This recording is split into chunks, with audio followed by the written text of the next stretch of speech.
What's up Nakama, welcome to the part 10, of What If Luffy Had Koby Join His Crew, Chapter 42. The 8th branch of Marine Headquarters, Robin commented, her and Usopp observing the base from an upper ridge.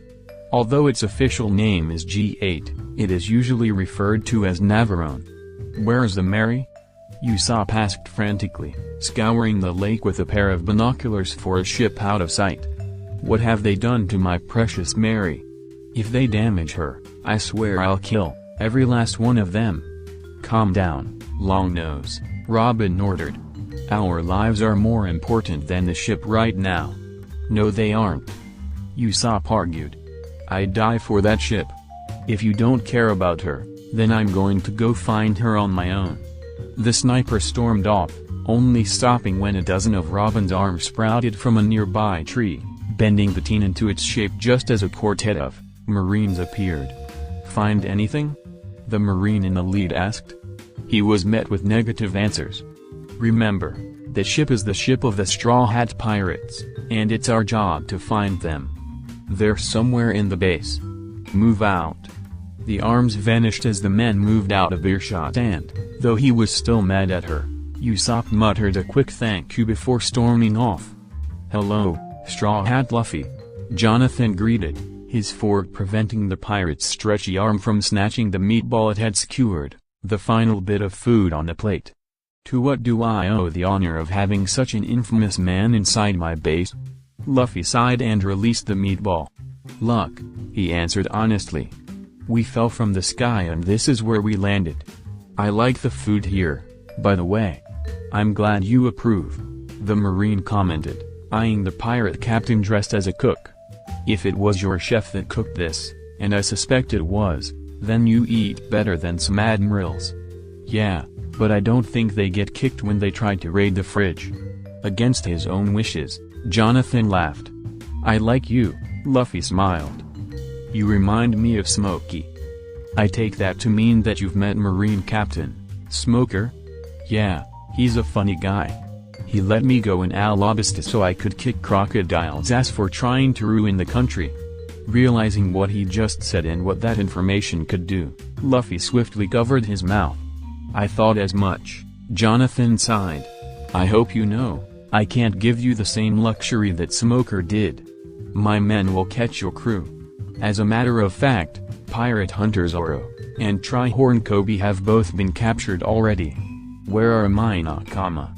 Luffy demanded, some sort of pressure appearing in the room. I can't tell you that, Jonathan chuckled. It would speed up the game too much. Luffy moved to argue, but Sanji's arm reached in and dragged the rubber man out of the room. They turned away to run, but the staff of the entire kitchen was waiting for them in the wall, knives brandished. It's a shame, Jessica commented as her husband stepped out of the room behind the pirates. To think an amazing chef like you would waste your life as a pirate. The tension was mounting, only to be broken by the doors of the dining hall opening and releasing a wave of hungry Marines that obscured the view of the pirates. Taking their chance, Luffy and Sanji bolted out the door and down the halls. They're getting away, Jessica yelled, her voice being lost in the murmur of hungry men.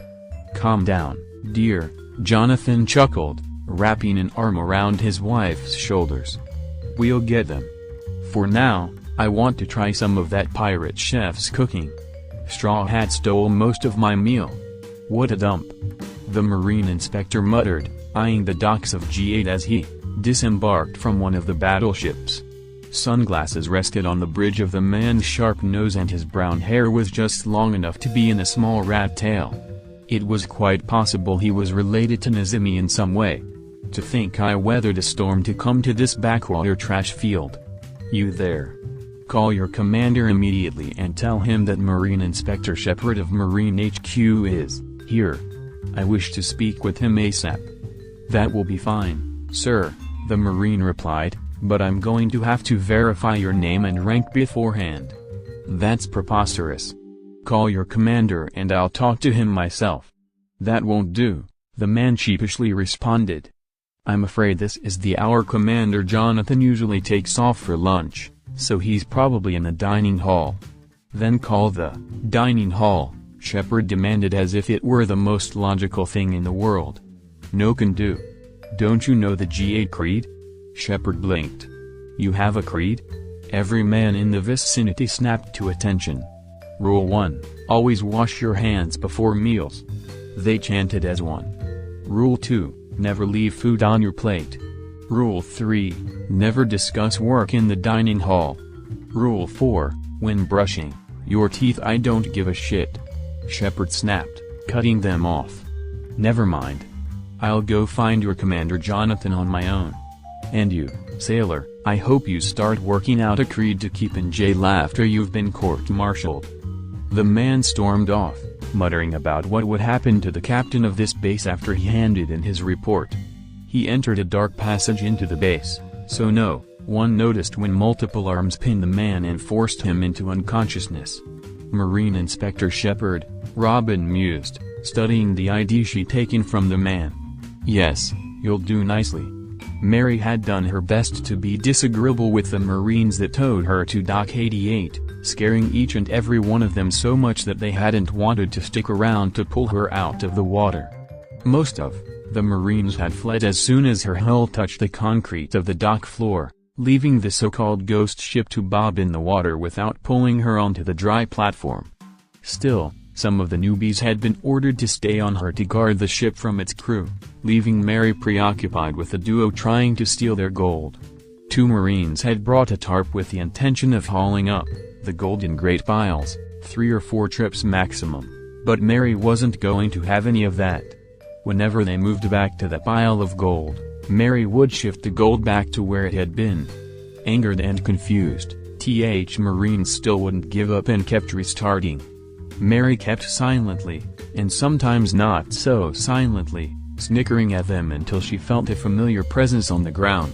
Usopp, knowing none of this and dressed in a Marine uniform, had made his way to the dock and was staring up at the Mary with tears in his eyes.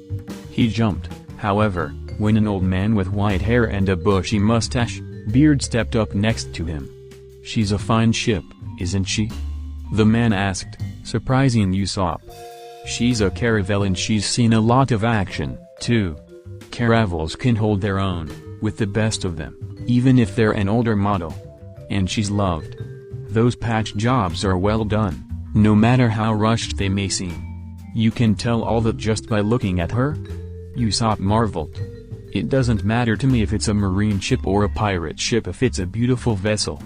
Marines nowadays seem to think it's their job to wreck every nice ship they get." "Hold it, Lieutenant," Drake ordered, a slew of Marines behind him. "Hey, you! What unit are you in? Unit 18? Usopp's answer wasn't supposed to be a question.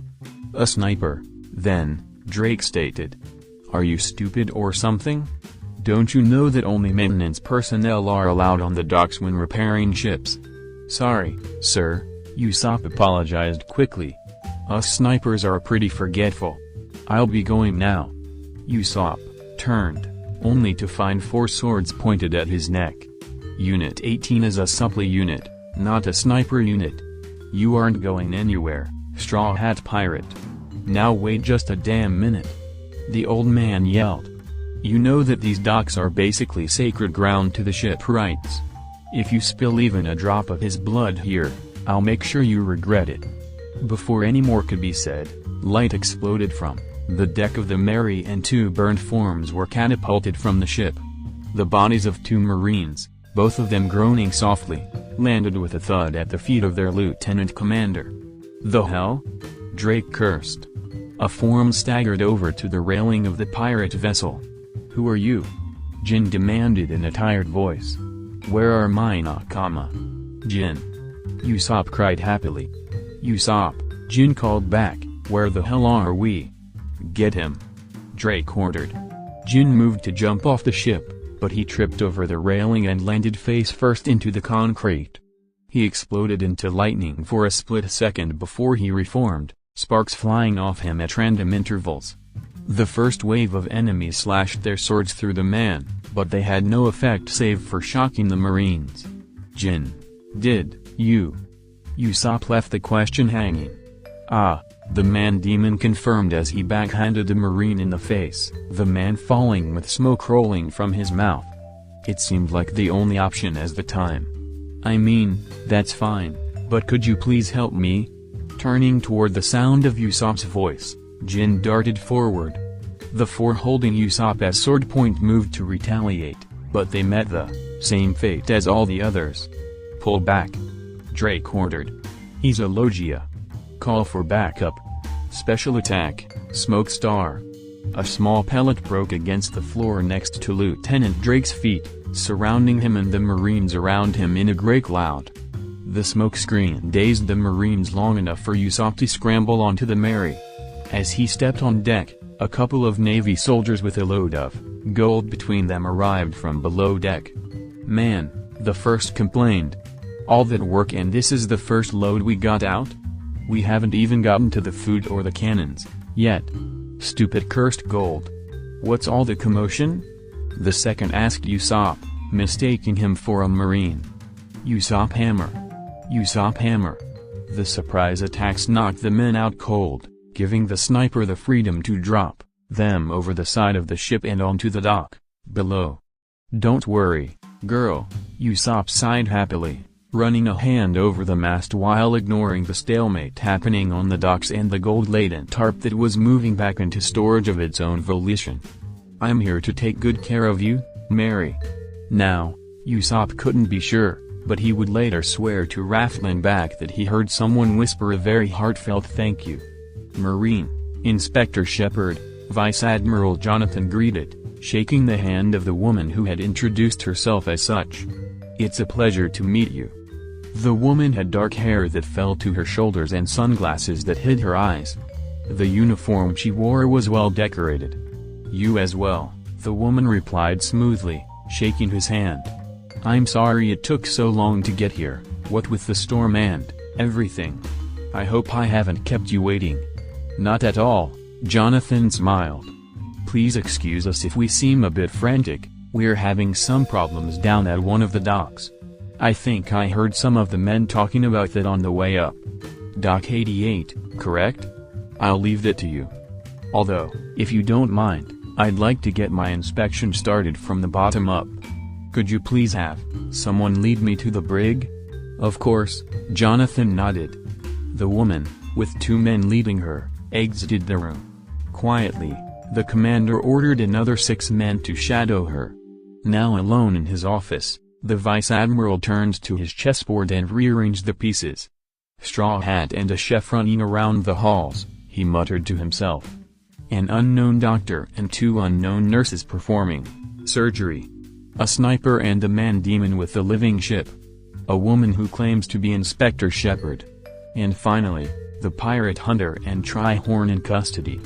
That's 10 human pirates in all, 7 male and 3 female, the exact number we got from Alabasta. 1. It's only a matter of time. Chapter 43. I hope you find our brig to be satisfactory. 2 Marines saluted, allowing the woman and her escorts, both open and hidden, to step further into the jail of Navarone. Inspecting the bars, Robin was easily able to recognize the sea prism stone they were made of and nodded as if impressed. Not only that, but she could also hear the men that had shadowed her all the way from the Vice Admiral's office, bringing to total Marines in the room up to 10. Are any of your cells in use? She questioned. 1, ma'am, one of the Marines replied. Would you like us to take you there? Please. The man began a brisk walk toward the back of the prison, suddenly stopping before the second-to-last cell. A table on the opposite wall taunted the prisoners by holding their weapons. Wakey, wakey. The Marine called, hitting the bars. You filth are in the presence of an inspector. You. The real Shepherd yelled from where he was chained inside the cell next to Zoro and Koby. The chain holding him to the wall rattled as he reached its end. You're the one that ambushed me. I'm sorry? Robin quirked an eyebrow over her stolen sunglasses. Do I know you, pirate? You're the pirate, lady. Ah, calm down, Connie, Koby sighed, taking a page out of Usopp's book to help Robin's cover. There's no point trying to hide when we're already caught. "So that's your name?" the Marine next to Robin snapped. "No it isn't," Shepard shouted. "Yes it is," Koby shot back. "The Condor Condoriano. I'm wondering where you left your steel talons." "I don't own any steel talons. And my name is Shepard. Marine Inspector Shepard." "Shut up, Connie," Zoro growled. "You're being annoying." "Why, Luffy let you on the ship?" "I have no idea." "Oh, there's no need for that," Robin smiled. "Das Fleur, clutch. 20 arms, enough for every Marine both hidden and open," painfully bent the government man backwards. "I knew it," Shepard yelled before Zoro kicked him in the head. Being careful to not touch the bars directly, Robin quickly unlocked the door and the shackles on the swordsman. "Nice disguise, Robin," Koby complimented as he and his teacher grabbed their weapons from a nearby table. "Thank you. Shall we go?" the woman questioned lightly. "Our ship is in Dock 88 on the western side. Lead the way. Open this door immediately," the leader of a group of Marines demanded, banging on the door of the emergency medical room. In response, a nurse opened the door and stuck her head out. "Shut up," the nurse hissed. "We're performing some delicate operations in here. We were sent by Lieutenant Drake. He has reason to suspect that there are as many as 3 pirates within that room at this very moment. We don't have a moment to spare for your pirate hunt," the nurse bit back. "Leave." She slammed the door shut. Ah, damn it. There goes my promotion. Damn it. Usopp cursed as he fired another exploding star. He was playing the last line of defense since Jin was stuck under a sea prism stone net. "I'll never let you take the Mary." Unbeknownst to the sniper, Mary was doing her own part, firing bits of rope out from the sides of the ship and shaking the ladders. Unfortunately, the number of Marines on the dock was growing by the second. Even so, Usopp's dedication to Kaguya's gift refused to let his courage waver. Meanwhile, Luffy and Sanji were searching for the brig, but... "Hey, Sanji? Do you know where the brig is?" "How the hell would I know?" Sanji demanded, turning a corner. "I don't know. I was following you because I thought you knew." An explosion to the right caught their attention. "What was that?" Luffy asked. "You're here, so it must be someone else on our crew," Sanji snarked. "Come on." The two followed the growing sounds of battle until they finally ran into the cave marked as Dock 88 where Usopp was valiantly defending his greatest treasure. "Usopp!" Luffy called, attracting the attention of the sniper and all the Marines. "You moron," the chef groaned. They dove to opposite sides as projectiles hit the ground and exploded, where they'd been standing. Things and finally getting exciting. Luffy yelled happily, forgetting about his need to find the brig. "The bridge is empty," Koby observed. "It's probably a trap." "Indeed," Robin agreed, "but that is the only way to the western docks." "So we springing the trap?" Zoro asked. Both of his companions nodded. Wordlessly, all three made their way to the top half of the bridge and began to cross. About halfway over, the burly Marines that had been hiding on either side revealed themselves. "We're 55 and you better fear it. Or we're gonna show you our fiery spirit. Don't move," Koby ordered, holding a sword at Robin's neck. "We have the inspector. That won't fool us." The tan, muscular Marine in the lead laughed. "We are Unit 55, the unit all other units fear. We won't be fooled by some snot-nosed brat. It was a good bluff, little swordsman, but I guess I don't need this anymore." The woman shed the Marine coat and crossed her arms. "Let's begin." Shinfleur, slap. 100 arms sprouted, each one slapping a Marine in the face. About 30 of them were standing too close to the edge on the packed bridge and were knocked over into the water. The rest of them shook off the blow and charged. Zoro decided to take the Marines in the front barehanded while Koby faced the way they'd come and transformed. Robin decided to try to help as well, sprouting limbs to trip up the approaching wave of foes. 5-point style, meteor swords. The Marines in the lead managed to catch the zone type, holding him back as several men tried to skirt around the edges. One man took a swipe at the hybrid, putting a deep cut in Koby's forehead above his left eye. Having none of that, Koby broke away and jumped back, putting space between him and his foes. Believing a different approach may be required, the Rosette finished his transformation into a Triceratops, lowered his head, and pawed the ground. Cretaceous charge. That scared the men. Many of them, doubting they could stand up to the power of a charging dinosaur, tried to flee, only for their paths to be blocked by other men of their unit. Luckily, Koby didn't want to kill them, so he turned at the last second, ramming into the mass of Marines with his flank. The men were bowled over like bowling pins, clamoring to try to stand and hindering each other. On the other side, Zoro had only unsheathed one blade and was facing off against a man with extendable boxing gloves. Zoro scowled as he cut another opponent, only for a glove to punch him in the side for a third time. Finally having enough, the older swordsman sliced through the metal attached to the glove as it came in for a fourth time. The Marine holding the handle stared at the severed end in fear, having thought that cutting metal with nothing but a sword was impossible. Incoming. Without much warning, Amy decided to make her appearance, dropping onto the largest group of Marines on the bridge. The supports cracked under the stress and Amy lightened herself to float as she watched the steel and concrete give way underneath her. The men she'd fallen on plummeting into the water below. Kai ha ha ha. The blonde laughed. "We're going to be the last ones to the dock if we don't hurry up." "Where the hell have you been?"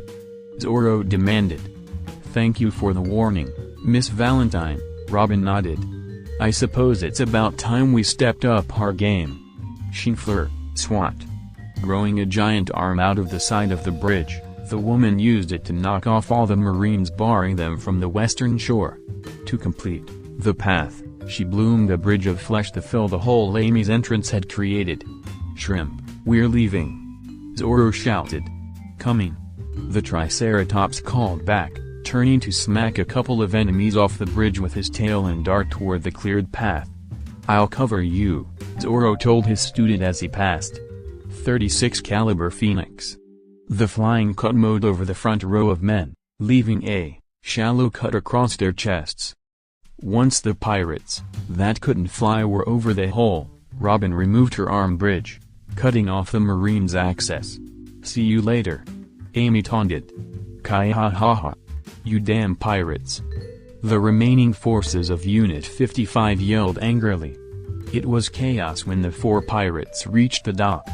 Each of the others that were there before were in their own little circles, fighting the enemies around them. Usopp was still attacking, from the Mary, taking pot shots whenever he could. Jin was nearby, shocking anyone who came near and hastily avoiding any nets that came his way, stone or otherwise. Luffy and Sanji were on either side, beating their opponents back with large-scale attacks.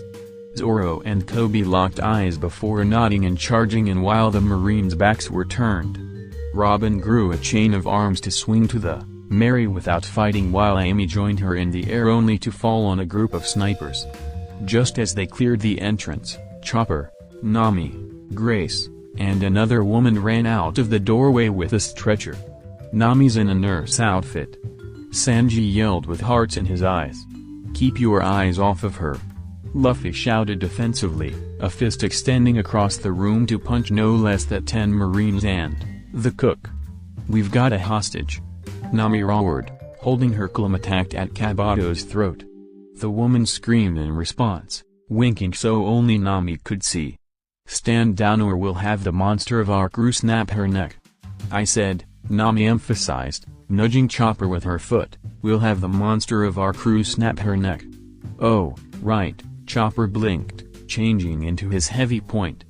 "Get out of our way or I'll break this woman in half." He lifted Dr. Kabato up over his head, the woman continuing to scream. "I would lower your weapons," Zoro told the Marines. "I've seen the neck snapping thing. It's pretty messy." "Lower your weapons, men," Drake begrudgingly ordered. Trying to act as scary as possible, Chopper stomped his way over to the Mary with Nami and Grace following. "That's the guy in charge," Nami whispered to Grace as they approached the lieutenant commander. "Color him or something." Stopping in front of the man, Grace slowly pulled out his palette and brush. Drake stared down at the diminutive redhead before him. What was a little girl like her doing with these pirates? Was she a captive? What was with the paint? Colors trap, laughing yellow. The men were shocked when their commander broke out into uncontrollable laughter. They'd never heard him laugh before. It was a mixture of clown-like honks and snorting sounds. Finally reaching the Mary, everyone but Grace and Kabato climbed on. The little girl stayed next to the doctor as the ship pulled out of the dock, Grace only boarding when Robin's arms reached out to pull her aboard and leave the hostage. The old man Usopp had talked to before the fight rushed out to hug the woman. Keeping close to the outer edge of the crater G8 was built inside of, the Going Merry made her way toward the gate that was the only entrance and exit for the nearly impenetrable marine base, with only a small stop to grab Nami's waiver. 3 battleships appeared in the distance, gaining slowly. Luffy, Sanji, Zoro, and Koby deflected all the cannonballs that came their way, none of them touching the Mary. If one were paying attention, they would have seen that some of the cannonballs were missing the ship by bending through the air, redirected by some unknown force. Vice Admiral Jonathan watched this from the balcony of his office, a fishing pole in his hand cast in the water. While the pirates scurried about on the deck, he saw Mary condense into being in the crow's nest, smiling and waving at him mockingly. A cannonball raced toward her, some marine apparently having thought, truthfully, that she was the ghost on the ship. Mary's smile never wavered and she flicked her hand, the cannonball moving off course so it whistled by harmlessly. Mary's voice carried over the distance, "Bah ha ha ha. Bye, Johnny. Thanks for the game." Jonathan sighed, reeling his line in, only a sardine on the hook. How that got there, he hadn't a clue. Sardines weren't native to the Grand Line. Shaking off, he watched Mary fade back into the ship as his ears picked up some of the orders from their true leader. "Usopp, man the cannon. I, Nami. Chopper, follow my commands to the letter." "Got it," the reindeer answered from the rudder. A barrage of cannonballs too thick to dodge were fired by the grunts surrounding the gate. Luffy, ever the battle genius, used a gum-gum balloon to redirect them into the metal gate itself. The gate collapsed with a bang, leaving nothing to dam the water within the circular base. The Mary was caught in a rip current. "Wait!" Nami screamed, realizing that there was no way to get back in the base. "Did they take our gold?" "Nope," Amy answered, peeking inside the storeroom. "It looks like all the gold is still here. With a tarp that's not ours, too. Maybe they thought it was cursed or something. I heard some of them complaining about that earlier," Usopp agreed. "I did, too," Jin commented, dragging the attention to himself. "Jin. You're awake?" Luffy yelled happily. "We can talk later," Nami shouted. "Escape now." All chatter ceased as all the pirates' energies were put to use getting the Mary through the broken gate in one piece. Compared to all the excitement on land, sailing out was almost anticlimactic. The battleships, or those that weren't beached by the receding water within the base, continued chasing them even after reaching the open sea, but they were forced to turn back after Navarone became nothing but a speck on the horizon. The Straw Hats had escaped the impenetrable fortress, G8. Chapter 44. We did it. We did it. Luffy and Usopp sang as they danced on the deck of the Mary. Beside them, Chopper was stitching up the head wound Koby had gotten while fighting on the bridge. It seemed the captain was no longer the only one with a scar on his face. "So you ate that devil fruit?" Grace asked Jin, who was sitting away from everyone else since sparks were still flying off him randomly. Jin nodded. "And how did they not find you?" Nami added. "We had no time to think when we went into hiding." "You mean you guys weren't the ones who put me in a closet?" Jin questioned in a surprised voice. No," Amy denied. "Last we saw, you were still knocked out on the medical bed. Well, somebody had to have put me there." Maybe it was the same person who fixed the Mary, Zoro joked. I told you, I saw someone at night. Usopp defended. Either way, Jin interrupted, I woke up in a closet with the devil fruit next to me and some voices talking outside.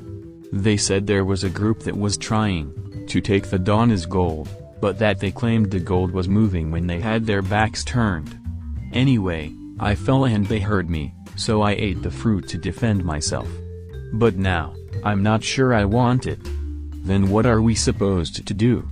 Koby asked. Once someone eats a devil fruit, they have that power until they die.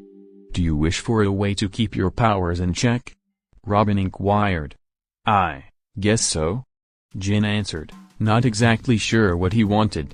Sea Prism Stone would be out of the question, Robin pointed out, but, as we saw in Skypiea, contact with rubber forced Eneru into a human state. So what? Usopp questioned. It's not like we could have Luffy touching him all the time. But we could sew rubber into the underside of his headband, Koby thought aloud. I like that idea. Jin nodded with relief. Indeed, Robin agreed. If you needed to, you could take it off to use your powers. Either way, though, you'll have to learn to control them. The now Lightning Man turned toward his captain. Don Luffy? Don Anami? Would you two do me the honor of helping me train? Don Luffy can keep me in check and the Donna has extensive knowledge of weather, including lightning, sure. Luffy confirmed before Nami could answer. Let's start right now. Nami sighed as the three of them moved toward the front of the ship, the rest of the crew breaking off to do their own things. Usopp stepped into the men's quarters to be met with the ringing of his personal den, a brown snail with an unexplainable long nose. Hello? He answered, picking up the receiver on the shelf. The snail. Usopp. Ka's relieved voice responded. Thank God. I've been trying to reach you for the past few days. Sorry, we've been pretty busy, Usopp chuckled, rubbing the back of his neck sheepishly. We've been pretty busy. We went to heaven, killed God, partied with angels, and then crashed into a marine base that we escaped from just a little bit ago. What's going on your end? You did what? With a smile, Usopp launched into his own rendition of their trip to Skypiea and their subsequent landing in G8. All the while, Ka listened happily. And finally, I bravely fired a single gunpowder star from the crow's nest, my pellet hitting the gate's singular weak point. The gate crumbled to bits just as our ship approached, the top only just missing our figurehead. The Marines around us froze in awe of my power, granting us enough time to escape unimpeded! So what's new with you, Ka? Oh, right. It seemed the young woman had nearly forgotten why she'd called in the first place. I got this package a few days ago. It's a black flag with a skull and crossbones wearing a straw hat. Koby mentioned something about those, the sniper nodded. Luffy decided that he would claim our home islands as his turf to ward off other pirates. If you fly that flag, you should be safe under the threat of retaliation from the great Captain Usopp. The snail giggled in Ka's voice. In that case, I'll have Mary fly it right away. It was the next day that the first package girl arrived with a letter. The letter was from Nami's sister and included a photo of Nojiko and Genzo in front of a new flagpole, proudly flying the Straw Hat flag. A number was scribbled at the bottom of the page, Nojiko's den number. The second gull returned from Luffy's hometown with 2 letters and 1 photo.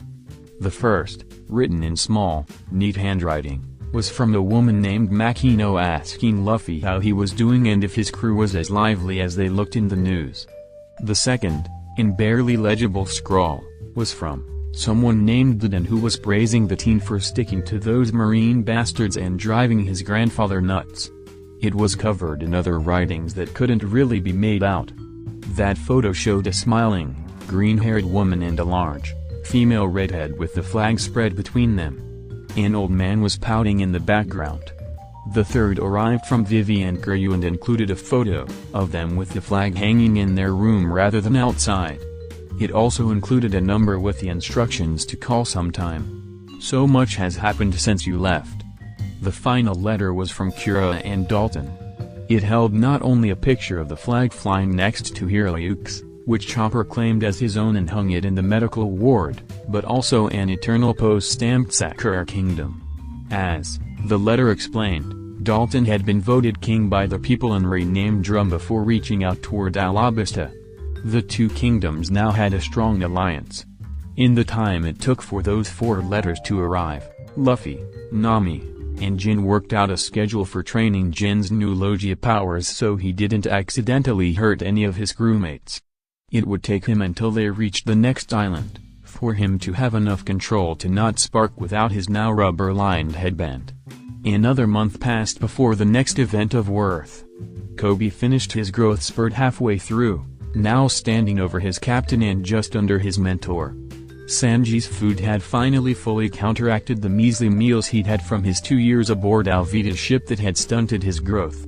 Not only had he gotten taller, but puberty hit Koby like a truck, dropping his voice into a smooth tenor as opposed to his earlier squeaky alto.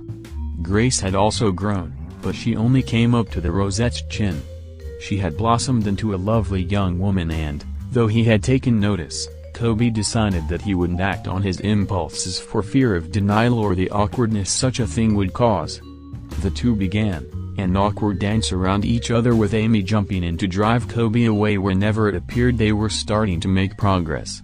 Secretly, however, the rest of the crew decided to make a bet, not what would happen, but how long it would take. Luffy ordered Amy to stay out of it, but the fear had already been instilled into the Rosette. The month after their trip to Skypiea passed quickly, giving the pirates many rewards with plenty of gold to spare. Sanji managed to afford all new cookware to withstand the new cooking dials. Robin asked for nothing but enough to buy more history and mythology books. Chopper was able to buy several medical textbooks he'd been wishing for, and Usopp bought various supplies for his tinkering and upgrades.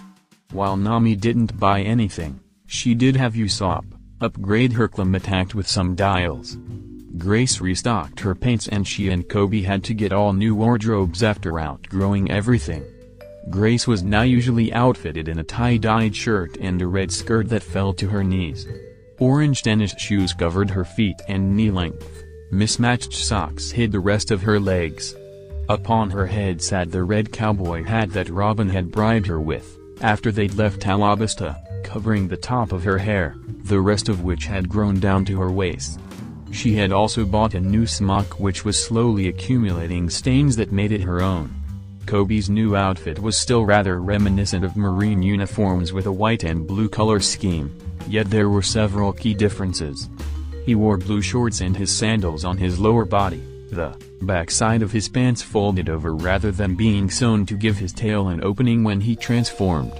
His torso was clad in a white shirt with the face of a triceratops, something that he had gotten as a joke but had come to like nonetheless, the face partially covered by a light jacket that matched his pants and had a hood in the back. His hair had grown longer as well, now framing the top of his face and the back brushing his neck. A blue bandana was tied around his neck so the knot was even with the end of his hair. The final change of the month was Jin's.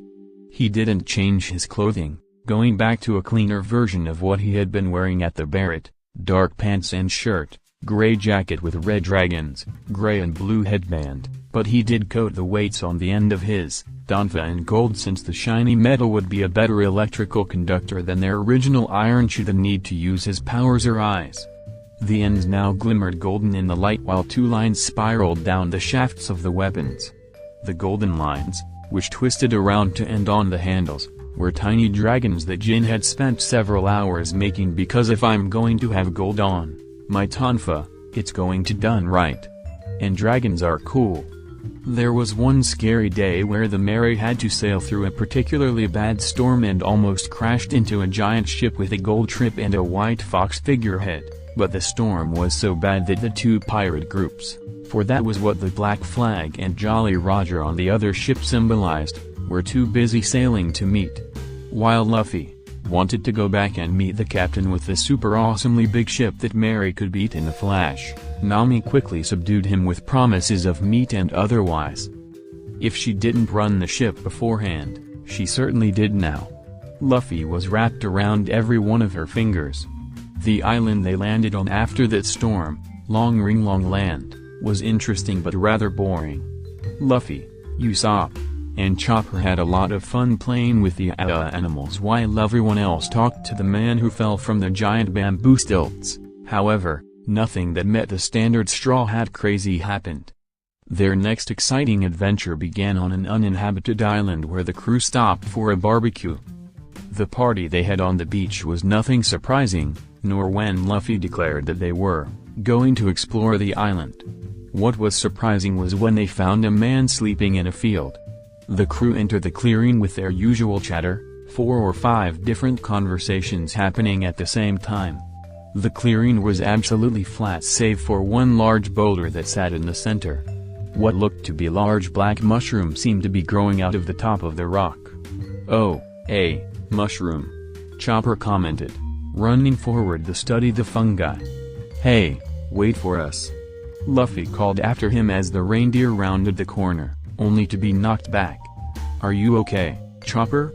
Koby asked, carrying Grace in his now fully grown Dino mode, the girl munching on rice crackers as usual. The rest of the crew ran forward to check on the doctor and defend him if need be. A sleepy voice hummed. As it turned out, the mushroom was not a plant, but the hair of a very tall man. The man stood at nearly 10 feet and was thin. He was dressed in white dress pants with a blue undershirt and yellow tie under a white vest. His curly black hair ended just above his neck and a sleep mask covered his eyes. Upon seeing him, Robin gasped and unconsciously stepped back. The sound of the woman caused the man to remove his headgear from over his eyes and sweep his gaze over the group. "Oh my, look at you?" The man smiled as his eyes landed on the archaeologist.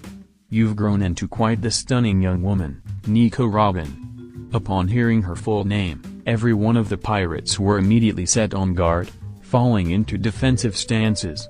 "Oh, calm down. I'm not here on any official business." "Who the hell are you?" Luffy demanded. "And who do you work for?" Jin added. "That's..." Koby gulped. "That's Aokiji, one of the Navy's 3 admirals."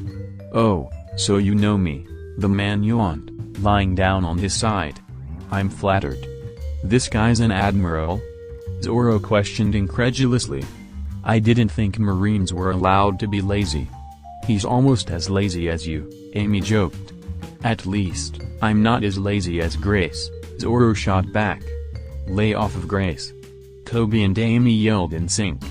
"Oh my," Aokiji muttered as his eyes landed on Amy and Nami. 2 more lovely ladies with some nice bazongas. "Are you 2 free tonight? You bastard!" Sanji yelled instinctively. "Back off," Luffy ordered, stepping in front of Nami. "Oh ho. So the report Garp was laughing about was true." "Who's Garp?" Nami asked as her boyfriend went as white as Aokiji's vest. "Nobody," Luffy tried to claim. "He's nobody."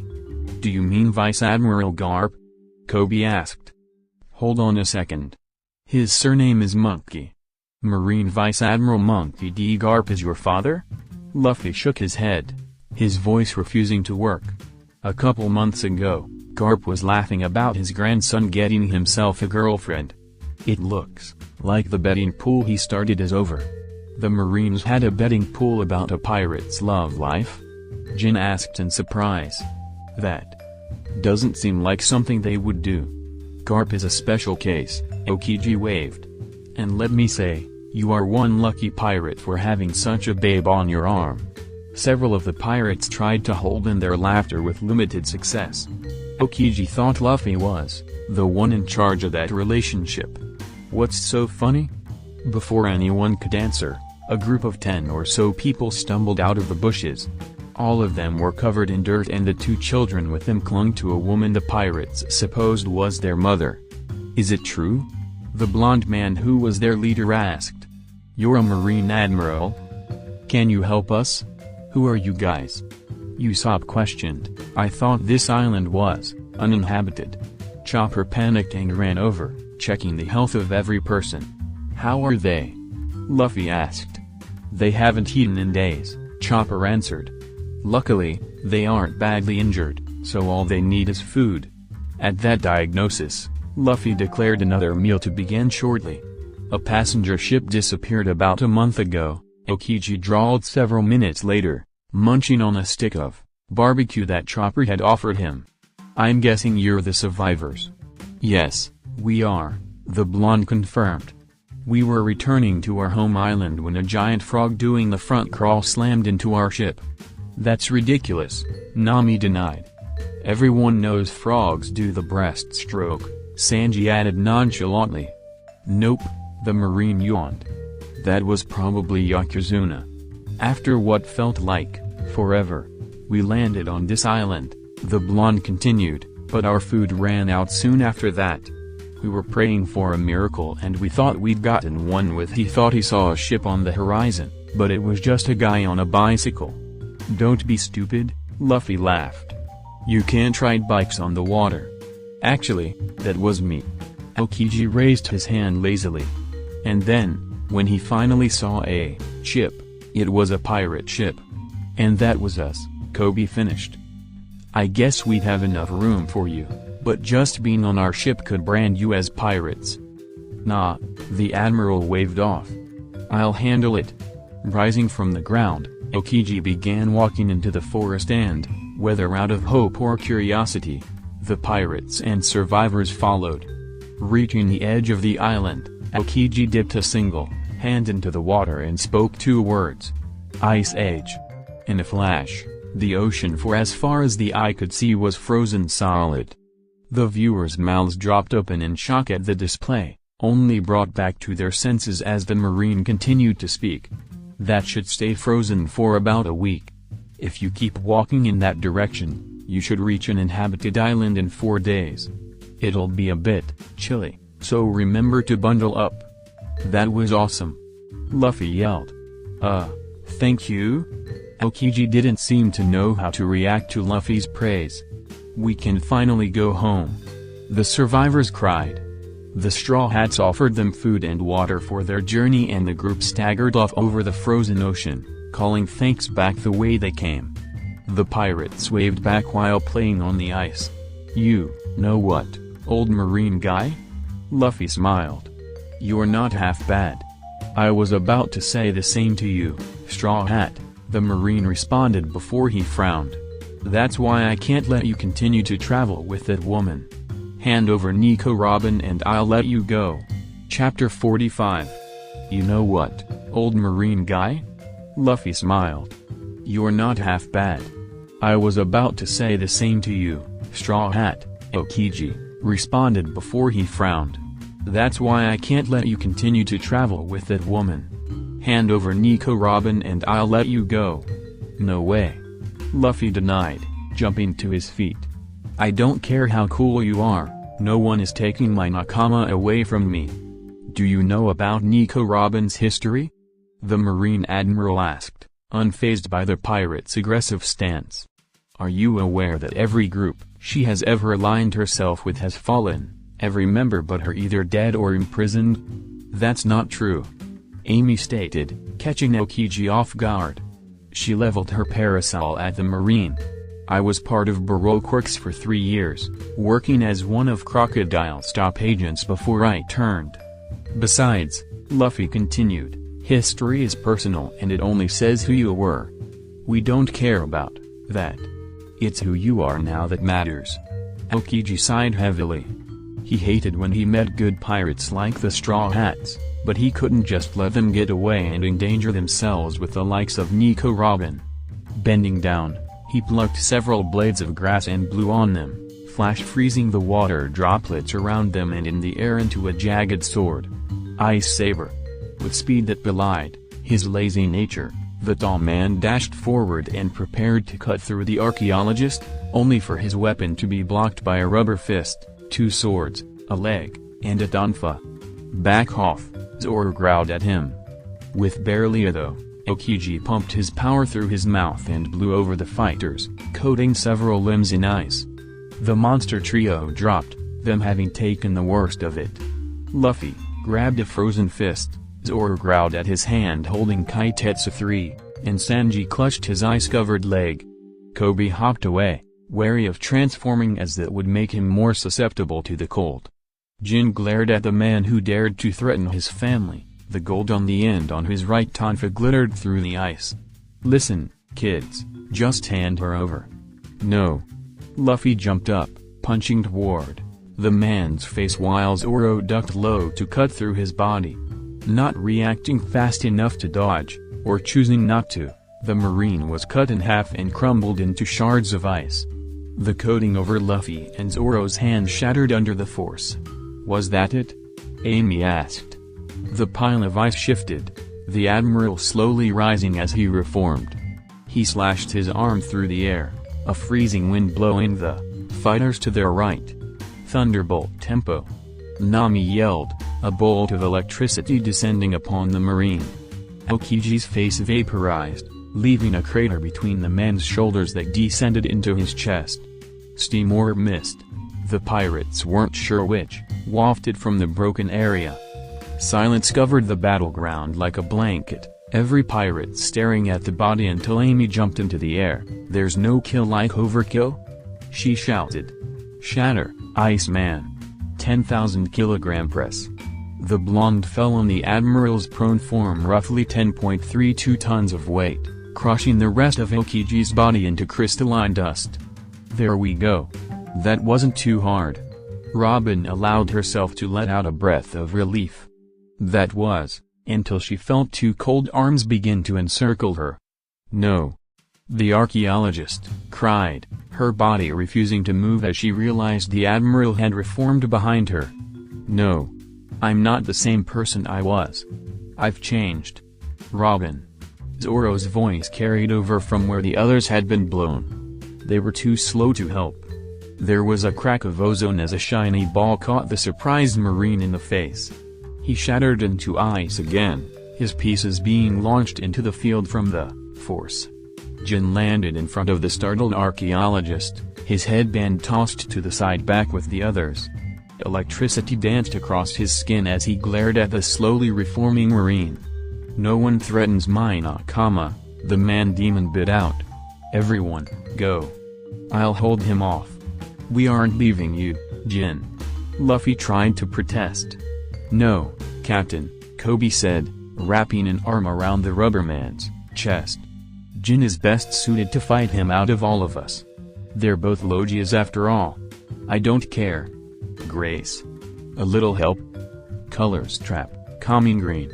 "Grrr, fine," Luffy conceded with a growl, his ire just barely giving way to the effects of the chemical-infused paint. "Everyone back to the Mary. Jin, I expect you to be back soon." "That's a captain's order." "Yes, Don," the lightning man grunted. Since Robin's body still wouldn't move, Zoro jumped in and picked her up as the rest of the crew retreated. Electricity sparked from Jin's tonfa as the weapons spun, the motion seeming to act like a generator as the man collected ambient static from the air. "The rumble fruit," Aokiji muttered in surprise. "It was supposed to be lost almost a decade ago. Does that mean that Vice Admiral Jonathan's second-hand reports were true? How did you get your hands on the fruit said to be invincible?" "I killed God," the newer devil fruit user answered honestly. "I take it you have the ice fruit or something?" "Yeah. Tell me, man-demon Jin. Why do you fight so hard for your crew? Why do you fight so hard for Nico Robin?" "You wouldn't understand," Jin replied. "Don Luffy was the first man to show me real kindness after my parents died. That is how many of us joined. Others, like Robin, were saved by him whether they wanted to be or not. We have something of a bond that way. Robin has become one of us, and we will fight to the ends of hell to keep it that way for as long as she'll let us and beyond. And that's why Don Luffy will become the king of the pirates." "Then I'm sorry for doing this," the Marine sighed. Ice Age. The ground around the Iceman's feet began turning white, frost growing from the origin. Jin, however, was unafraid of this as he ran forward. 3,000-watt slam. With a screech of electricity, the man-demon brought his right tonfa down on his foe. The lightning that sparked out of his shiny weapon burned holes in Aokiji's sleeves as the man was pushed backwards due to the force on his crossed arms. In response, Aokiji brought up his weapon and launched forward to attack. The ice sword became coated in black and, acting on instinct, the pirate used both his tonfa to block the sword. With a clang, the three weapons became locked in a struggle. The Marine bore down on his fellow Logia, causing the air temperature to drop. Feeling the cold as well as the ice creeping up his legs, Jin started to push a charge into his surroundings, heating the air and his body to counteract the chill. The ice on his legs began to steam. Aokiji raised his eyebrow, surprised that there was a pirate with a relatively small bounty that could hold him back so well, even if the Iceman wasn't giving his all. Still, he had a job to do. Jin gasped, as frost started to grow on his weapons. Pulling back, the man flashed backward, his limbs each turning to lightning. The ice on his tonfa and legs evaporated instantly. "Why are you holding back?" the pirate panted. "I know you're too strong for me to defeat. And yet you still fight." Aokiji responded. "You were there in Alabasta, weren't you?" Caught off guard by the question, Jin confirmed, without thinking. "I was." "Then I don't want to kill you. I never did like crocodile. As a matter of fact, I don't like any of the warlords. There was something else, too. Something about Smoker. Ah, I forgot. Anyway, I'll consider my debt to your captain repaid by sparing you and your friends, but be wary, man-demon. Nico Robin is not someone to befriend. Eventually, she will turn her back on you, and you will pay the price." Turning away, Aokiji entered the forest, leaving the fight. Quickly, Jin returned to the Mary and was relieved to see that everyone else was okay. Replacing his headband, the DevilFruit user felt the familiar sensation of his powers vanishing upon contact with the rubber-lined inside. He chose to keep the Admiral's warning to himself since he knew that his captain would not care either way. On the horizon, Aokiji's bike appeared as the Marine calmly pedaled off over the water and into the distance. "Wow, Jin!" Chopper exclaimed as the man pulled himself over the Mary's railing. "You're so strong to be able to fight off an admiral." He was holding back, Jin replied with a frown. "He let us go because we took out Crocodile." "That's why?" Amy wondered aloud. "Weird." "Not really," Koby muttered, shaking his head. Aokiji is said to be the most lenient of the three admirals. "Nami, is the log pose reset?" Luffy asked. "No, it isn't," the navigator responded. "I'll tell you when it is, though." "I'm going to train," Zoro stated with a frown before he disappeared into the bowels of the ship. "I'm going to join him," Koby added. "Sanji, meet." And just like that, everything on the Going Merry went back to normal. "There's a frog doing the front crawl off the starboard bow," Zoro yelled, instantly attracting the attention of the rest of the crew. "Really?" Luffy and Chopper yelled excitedly as they raced to the railing to see it. "Don't be ridiculous," Usopp chastised. "Frogs can't do the holy crap. There's a frog doing the front crawl." Sure enough, a giant frog with black hair and scars covering its body was doing the front crawl through the water. "Follow that frog," Luffy ordered. "We're gonna eat it." "Goated, damn it, Luffy," Nami sighed before she began giving orders. The ship turned to 2 o'clock and began pursuing the amphibian. "Stop," Amy ordered from the crow's nest. "Stop. We're going to hit a lighthouse." "Stop." Despite Luffy's protests, the rest of the crew brought the Mary to a stop just as several warning bells started to ring. "What's a lighthouse doing way out here?" Nami questioned. In front of the boat, the frog jumped onto something in the water and took a ready stance. Being above water revealed that the frog was wearing a maroon loincloth. "What is the frog standing on?" Koby asked. "Train tracks?" Grace's answer, for that was what was supposed to be, still came out as a question. Indeed, the giant frog was standing on a set of train tracks floating just a couple of inches under the water and flowing with the waves. A loud whistle tore through the surrounding area just before a train blew past. There was a mighty collision as the frog tried to stop the train, only to be thrown away with blood flowing from what would be another scar. "Granny! Granny! There are pirates outside!" The voice of a little girl attracted the crew's attention, and they turned to the lighthouse just in time to see the end of a striped dress disappear inside. "Really?" an older woman slurred. "Then bring me the den." The old woman fell out of the doorway. She was quite heavy-set with bushy blonde hair and 2 braids down her back. Her face showed deep smile lines and her cheeks were flushed. She was dressed in a conductor's uniform and a bottle of something was clutched in her hand. A little girl who had to be related to the woman ran up to her with a snail. The little girl looked exactly like the woman in miniature, except for her clothing, a lack of wrinkles, and that her hair defied gravity in its braids. A small, blue thing, that looked somewhat like a rabbit waddled after her. "Hello?" The woman slurred into the snail. "Nah, you have the wrong number." With a click, she hung up. "Oh, pirates. Why didn't you say something, Chimney?" "I did, Granny." Naya. The rabbit added. "Hi. I'm Kokoro, but you can call me Granny, and this is my granddaughter Chimney. And this is Gone By, my kitty cat."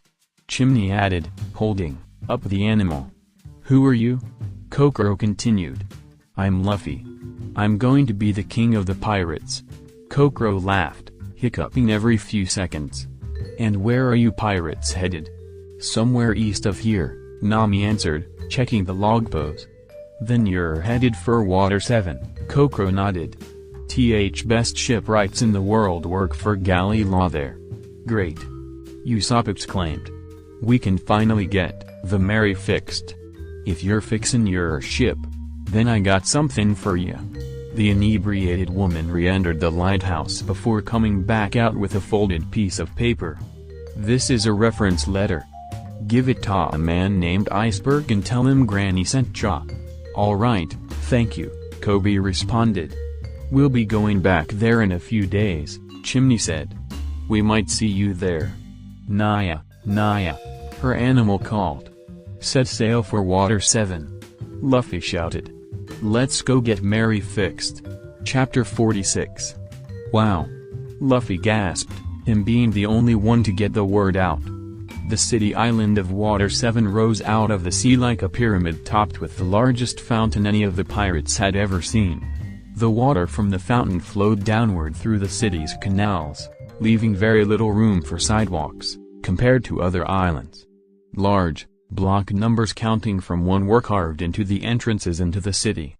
"Hey, you!" a man in a fishing boat yelled as the Mary drew closer. "You pirates can't just sail in or else the Marines will catch you. You gotta take the back entrance. Go down that side street, okay?" "Thanks." Nami responded as the crew turned the Mary to follow the man's directions. Sailing around the island gave the pirates several different angles to observe the city, but that made it no less amazing. Finally, they dropped anchor off the shore of what seemed to be the only natural dirt above water. "All right, let's go get that money." "I'll come with you, Nami Swan," Sanji declared. "No, you aren't," Luffy protested. "You're going grocery shopping because I need meat and Nami need fertilizer stuff for her trees." Sanji tried to argue, but in the end, it was decided that Luffy, Nami, Usopp, Amy, and Koby would go get the gold exchanged. The men were there to carry it. Nami went because she was the treasurer, and Amy was going to try to work out how to extend her devil fruit power to objects she wasn't touching. Granny Coco had mentioned before they'd left the train station that it would take a week for the log pose to lock on to the next island, so Nami took that time to give each person their allowance for the island, 50,000 won berries each. She was feeling generous.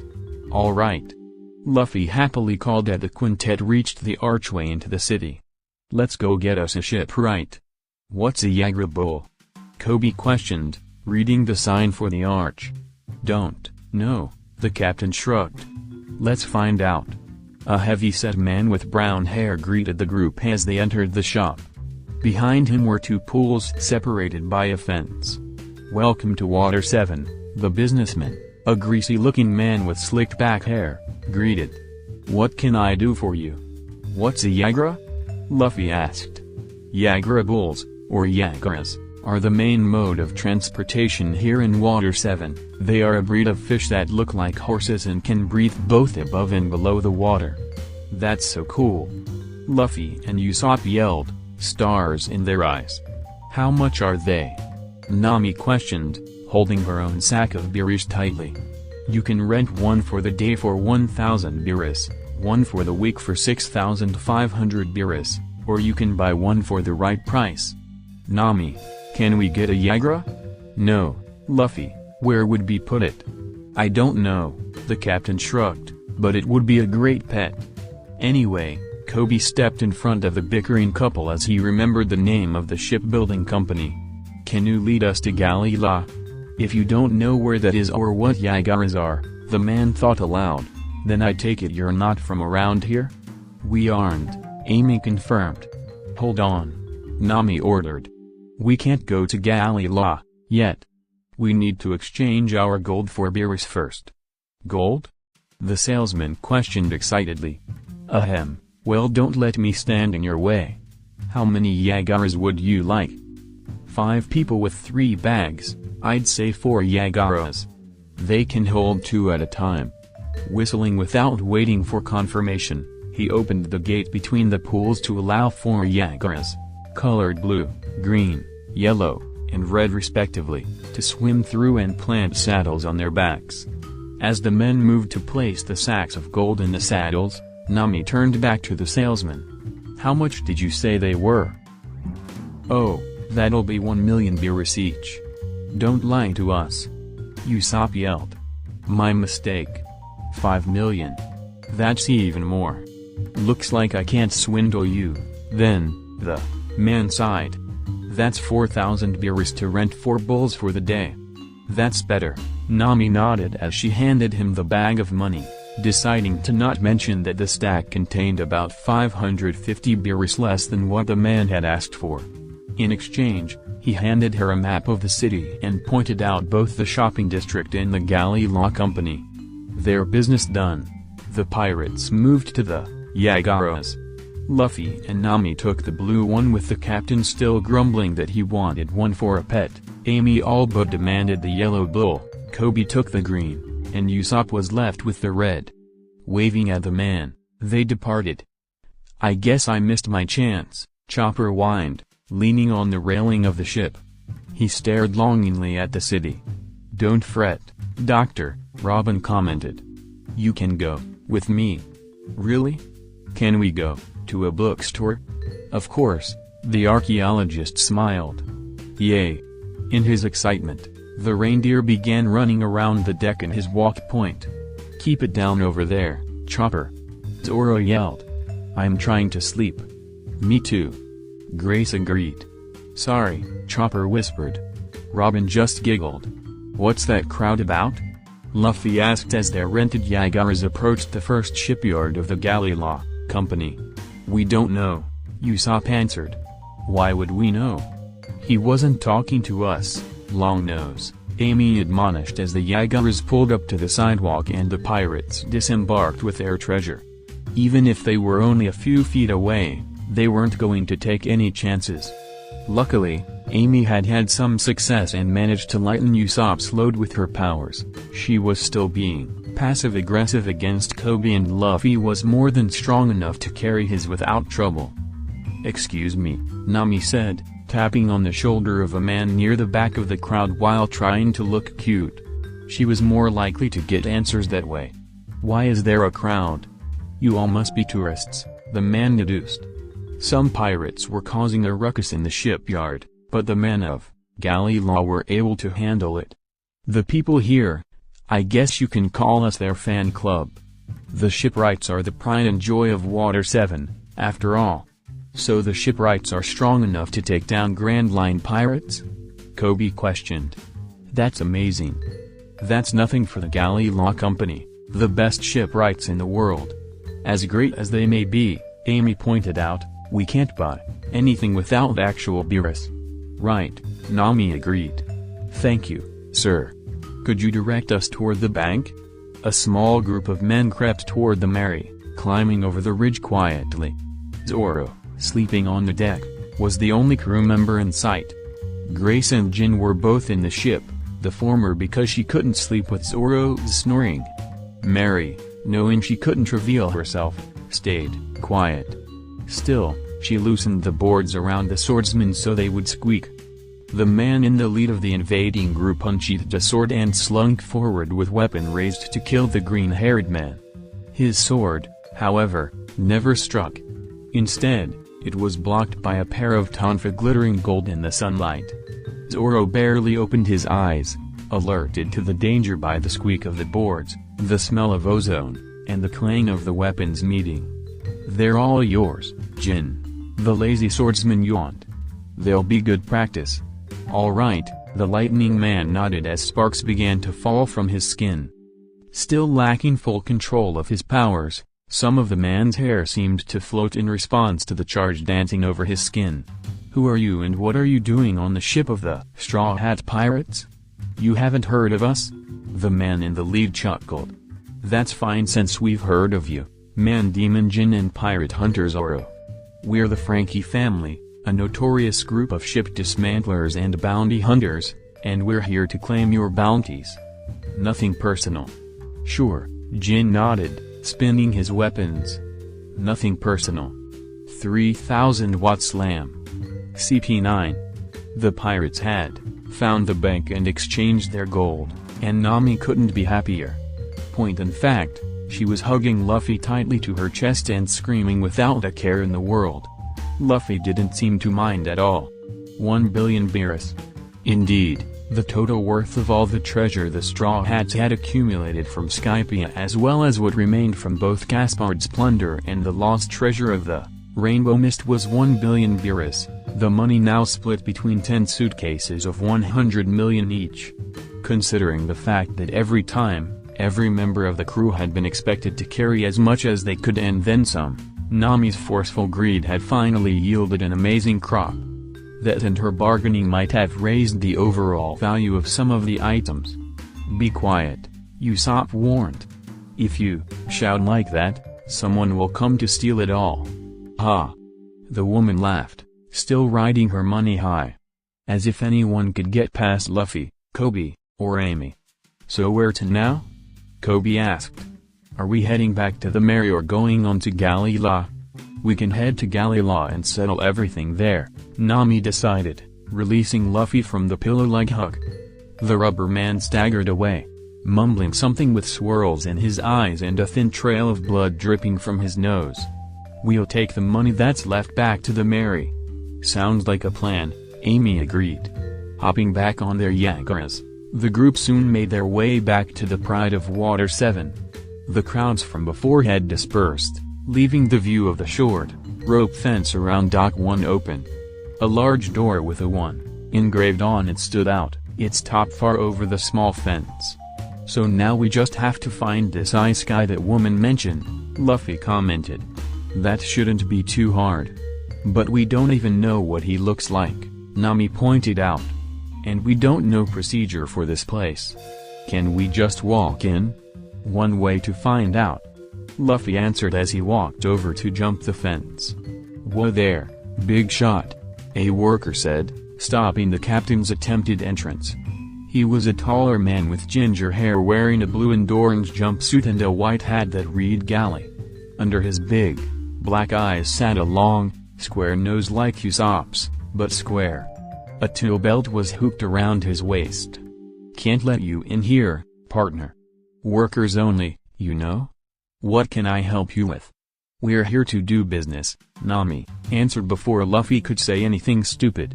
"We aren't from around here, so we don't know where to go, but we have a reference letter from Granny Kokoro to Iceberg." "A reference letter from Granny Kokoro?"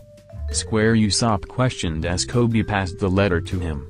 "Don't see that every day, no siree." "Well, in that case, why don't you let me settle on down to check out your ship? Then you can start talking about cost right away." Sure, Luffy nodded. We're anchored on that small island outside of town. Sweet. Dropping his belt, Square Usopp began stretching before getting into a sprinter position. Without warning, he took off, jumping over the water gate and onto the rooftops of the buildings below. Holy shit. Koby cursed. He's going to get himself killed. Well, no he won't, someone drawled. Turning back to see the source of the voice, the group saw a man with short blue hair in a striped, button-up shirt and dress pants. Next to him was a honey blonde woman in business attire with a notebook. In the pocket of the man's shirt was a white mouse he was petting with a single finger. They call him Cuckoo of the Spring Wind. Well, he does that a lot. Who are you? Amy questioned, tossing aside the stray though that they'd been asking that a lot lately. The real question is, who are you? Khalifa. I've already done a thorough background check, the woman answered. The one in the middle is Straw Hat Luffy and to his left is Dryhorn Koby. Other wanted members of their crew are Pirate Hunter Zoro, Man Demon Jin, and Devil Child Nico Robin. He also has 6 other crew members without bounties. Originating from the East Blue, the crew are named after their captain and are known as the Straw Hat Pirates. Their number of devil fruit users is unconfirmed, but reports have put the number between 5 and 6. They have a collective bounty of 279 million beerus. You've got a lot of information on us, Koby blinked, ignoring Usopp's panicking. Of course, the man responded. Khalifa is the best assistant I've ever had. That's sexual harassment, the woman interrupted. Anyway, welcome to Water 7. I'm Iceberg. Well, since we're waiting for Coco to return, how would you feel about a tour of the company? That sounds great, Ice Pops. Without warning, the man's secretary lashed out with a series of kicks that left Usopp on the ground and the suitcases he had been carrying behind him. Amy had also dropped a suitcase, but she was more focused on the woman who had attacked. I will not permit you to talk to one of the world's leading engineers in that manner, Khalifa explained. Yes, please try not to provoke her, Iceberg begged, the right half of his face swollen.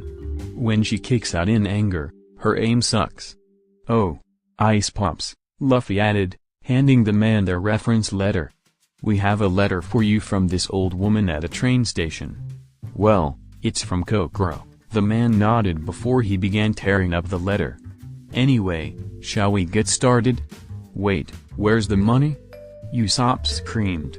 Chapter 47. Those guys stole our money. Usopp shouted, pointing at 4 men on 2 Yagaras celebrating with the suitcases Usopp had lost. All 3 were dressed similarly in metal-like one-piece outfits. What? The other 4 Straw Hat Pirates yelled. They've got my money. Nami continued, yelling over the shouting from both the men in the boats and a group of men in suits chasing a blonde man on a nearby bridge. Luffy, get it back. Those jerks. The captain growled. We need that for the Mary. Ignoring the blonde man running from debt collectors on the bridge above, Luffy threw his arms out to grip the handles of the suitcases. Luffy's arms retracted, ripping the cases out of the hands of the thieves as the man jumped over the side of the bridge to escape his pursuers. Pardon me. The man called. I need to borrow your Yagaras. Rope action. Out of the sleeves of the man's denim jacket came ropes that wrapped around the felons and yanked them off their boats. Landing in one, he took the reins and started taunting the debt collectors. Well, it looks like Polly's at it again, Iceberg sighed. Indeed, Khalifa answered. Shall I have Lucci retrieve him as usual? Yes, Iceberg nodded. And clear my schedule while you're at it. Already done. Well, good job. Turning back to the group of pirates who were rejoicing at the return of their money, he said, you all were lucky. The Frankie family is a dangerous group. Who are they? Amy asked. By trade, the Frankie family is a group of ship dismantlers, Khalifa responded, adjusting her glasses, but they are also notorious bounty hunters who are always causing trouble when pirates are in town. Do you think they've attacked the Mary? Usopp fretted. Don't worry, Koby replied, Zoro-sensei and Jin are there to deal with them if they attack. Yeah, you're right, Usopp nodded. No need to worry. Well, anyway, Iceberg interrupted, shall we get this tour started? That must be it, Kaku muttered to himself as he landed, his gaze landing on the Going Merry. His eyes absorbed the image of her outer damages as he approached the ship. He had to stop, however, when a man appeared in front of him with a crack of thunder, a sparking, golden ball just touching his nose. Are you another member of the Frankie family? Jin questioned, his narrowed eyes boring into the ship. Right.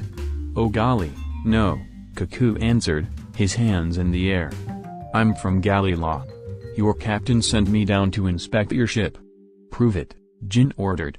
Describe the man with a nose like yours.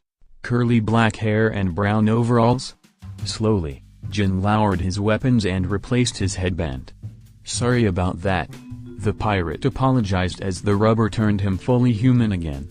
We were attacked by the Frankie family earlier and I was afraid they had called for reinforcements. Jeepers, you have to be careful of people like the Frankie family, but I'm here to get a quote on your ship. Can't discuss the price of repairs if we don't know what we're repairing. That makes sense, Jin responded. Follow me. Walking over the ship, the pirate jumped up to grab the end of a ladder, pulling it down so the two men could climb aboard. Reaching the railing, Jin habitually took in his surroundings and chuckled, shaking his head as he climbed the rest of the way. Kaku couldn't help but laugh at what he saw. On the opposite side of the ship was a sleeping man with green hair, 3 swords in his grip identifying him as the infamous pirate hunter Zoro. Next to him was a young teen girl with red hair and 2 braids. She was, carefully and quietly, painting on his face. He currently had whiskers and glasses and she was in the process of writing directionless on his forehead. Noticing Jin, and his +1, she brought a finger to her lips and smirked.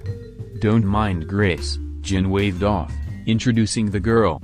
She won't do that to you unless you fall asleep and she's feeling mischievous. I wasn't planning on sleeping on the job anyway, Kaku replied, blinking. He knew his training was tell him that all pirates were evil, but this crew seemed to be an exception. How else could the crewmate of a man worth 60 million draw on his face, multiple times if he was taking the hint from the man-demon, and get away with it? Anyway, I'll get the inspection started. Just pretend I'm not here. If you say so. Hey, Grace. You wanted to try to learn how to paint on a loggia. Oh, sure, the girl responded, finishing her masterpiece with a cat nose. Which paint do you want me to use, this time? This place is so cool. Luffy's head was on a swivel as Iceberg showed the group around Dock 1. Everywhere one looked, the best shipwrights in the world were hard at work making sure every piece was up to standard. None of it made any sense to Nami, Koby, or Amy, but Usopp was absolutely enthralled in the cannons some of the shipwrights were polishing as he ran over to see them close up. Geez, Ice Pops, Luffy laughed. This place is really big. Hey, can I go look at that one? Well, sure. Just don't mess with anything. Sorry about him, Nami apologized as the excitable teen rushed off. He may be our captain, but he still acts like a little kid. I'm sure you thought otherwise that night in Skypia, Amy smirked. After all, you two had your own little party. Didn't you? You what? Koby nearly screeched, his face going red. The navigator was no better as she babbled some sort of denial. That's interesting, Khalifa noted impartially. Shall I add this information to their documents? Well, I don't care, Iceberg waved off. Khalifa nodded and marked down the tidbit. Well, anyway, this is the first dock of the Galley Law Company. Working here are the best of the best under the best 5 foremans. Kaku, the man with the long nose, is one of them. Here, we don't care about personality, only skill. So, even if they seem a little strange, every person here is one of the best. I don't think this crew cares about strange, Koby commented. By the way, we're looking for a shipwright to join our crew. Is there anyone you would recommend? Iceberg stopped, balking. You mean your crew has made it this far without a ship, right? The man's voice was filled with disbelief. If we had, we wouldn't have had to come here for repairs, Amy pointed out. Yo, boss. Koby called, leaping over the dock's entrance to land next to the pirates. Oh, I see the pirates found you. That makes things easier. Have you checked the Mary, yet? Nami asked. How much will she cost? Money isn't a problem. Coby and Amy balked, gaping at the navigator. Koby said nothing as he moved to sit on some lumber. Captain Luffy. Coby yelled, getting over his shock. We need you back here. Okay. The rubber man jumped from the galley and he was standing on. Where's Usopp? Are these yours? A dock worker asked, holding out the suitcases the sniper was supposed to oversee. With a sigh, Nami accepted the carriers and placed them next to the other 8. Usopp was still unaccounted for. I have bad news, Koby finally muttered, the pirates stiffening. What is it? Luffy demanded. Whatever it is, we'll pay. No price is too steep for our Mary. It's not about price, the shipwright responded. I can't tell that you all love that ship and that she's been through a lot. I'm sorry, but your ship can't be fixed. What do you mean? Amy got out. She may have not ridden the Going Mary for as long as most of the others with her, but it was still her home. The keel is the backbone of any ship. Your ship's keel is busted. Freshly busted, I'll admit, so it's a good thing you're here, but she can't go any further. Can't you just replace it? Luffy questioned. That would be like building a brand all new ship. Koby shook his head. And I'm sorry, but the odds of making it to the next island with a busted keel, even if you made it here, is 0. Luffy was in shock. He couldn't believe what these people were telling him. Had he been any less mature, he would have told them that he didn't care, that they would keep sailing the Mary, but he knew that wasn't possible. He'd known for a long time that the Mary would meet her end during their journey. But, Coby cried. But, hey, Iceberg. A man interrupted. He was tall and tan with no shirt to hide his muscular and tattooed upper body. His black hair was uniform around his head save for one spike shooting out and maroon pants hid his legs. Oh, Lulu, Iceberg greeted. Now may not be the best time. Sorry, but there are some government officials at the door waiting to see you. Do you want me to tell them you aren't here? That would be nice, the man nodded. Thank you. Ah, Iceberg, a short man in a suit sneered, he and 2 bodyguards approaching through the dock. Koby quickly ushered the satin pirates behind the lumber. It wouldn't do for paying customers to be arrested. Hello, Corgi. As you can see, I'm not here at the moment. Could you leave a message? Don't screw with me, Iceberg, Corgi snarled. I came here by sea train just to meet with you. It would be impolite to turn me away. So? Iceberg questioned childishly, picking his nose.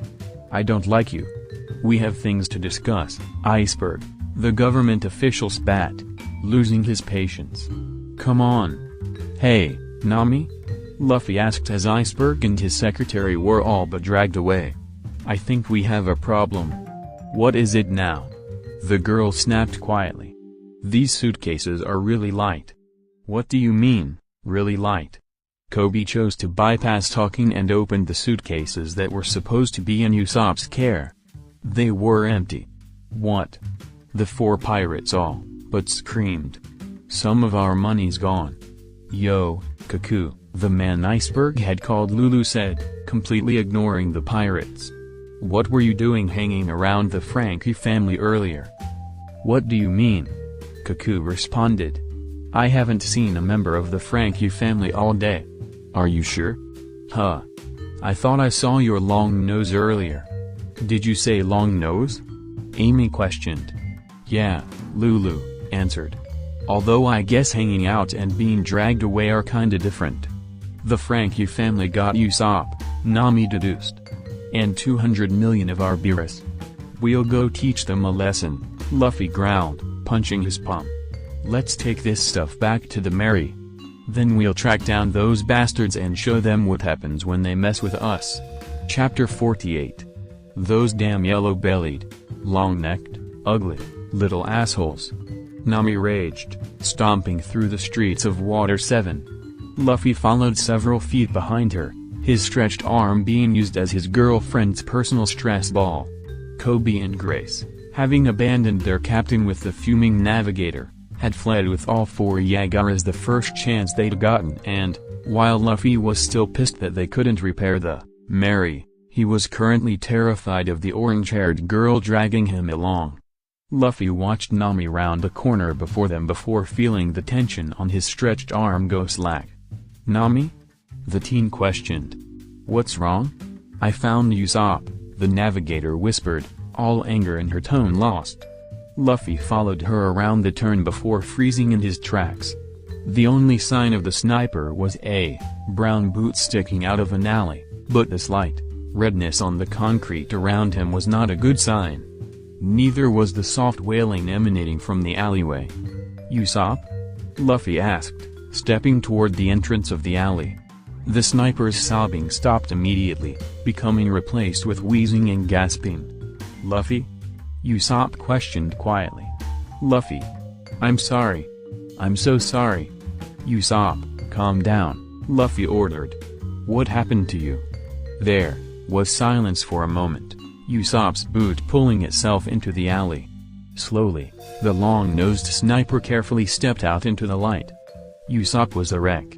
His nose was bent at the wrong angle, pointing straight upward toward the sky and still dripping blood.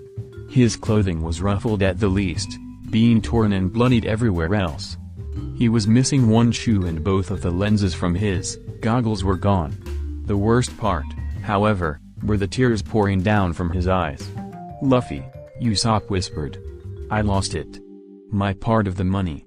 That 200 million I was supposed to protect. It's gone." "We know, Usopp," the captain responded. "We'll get it back."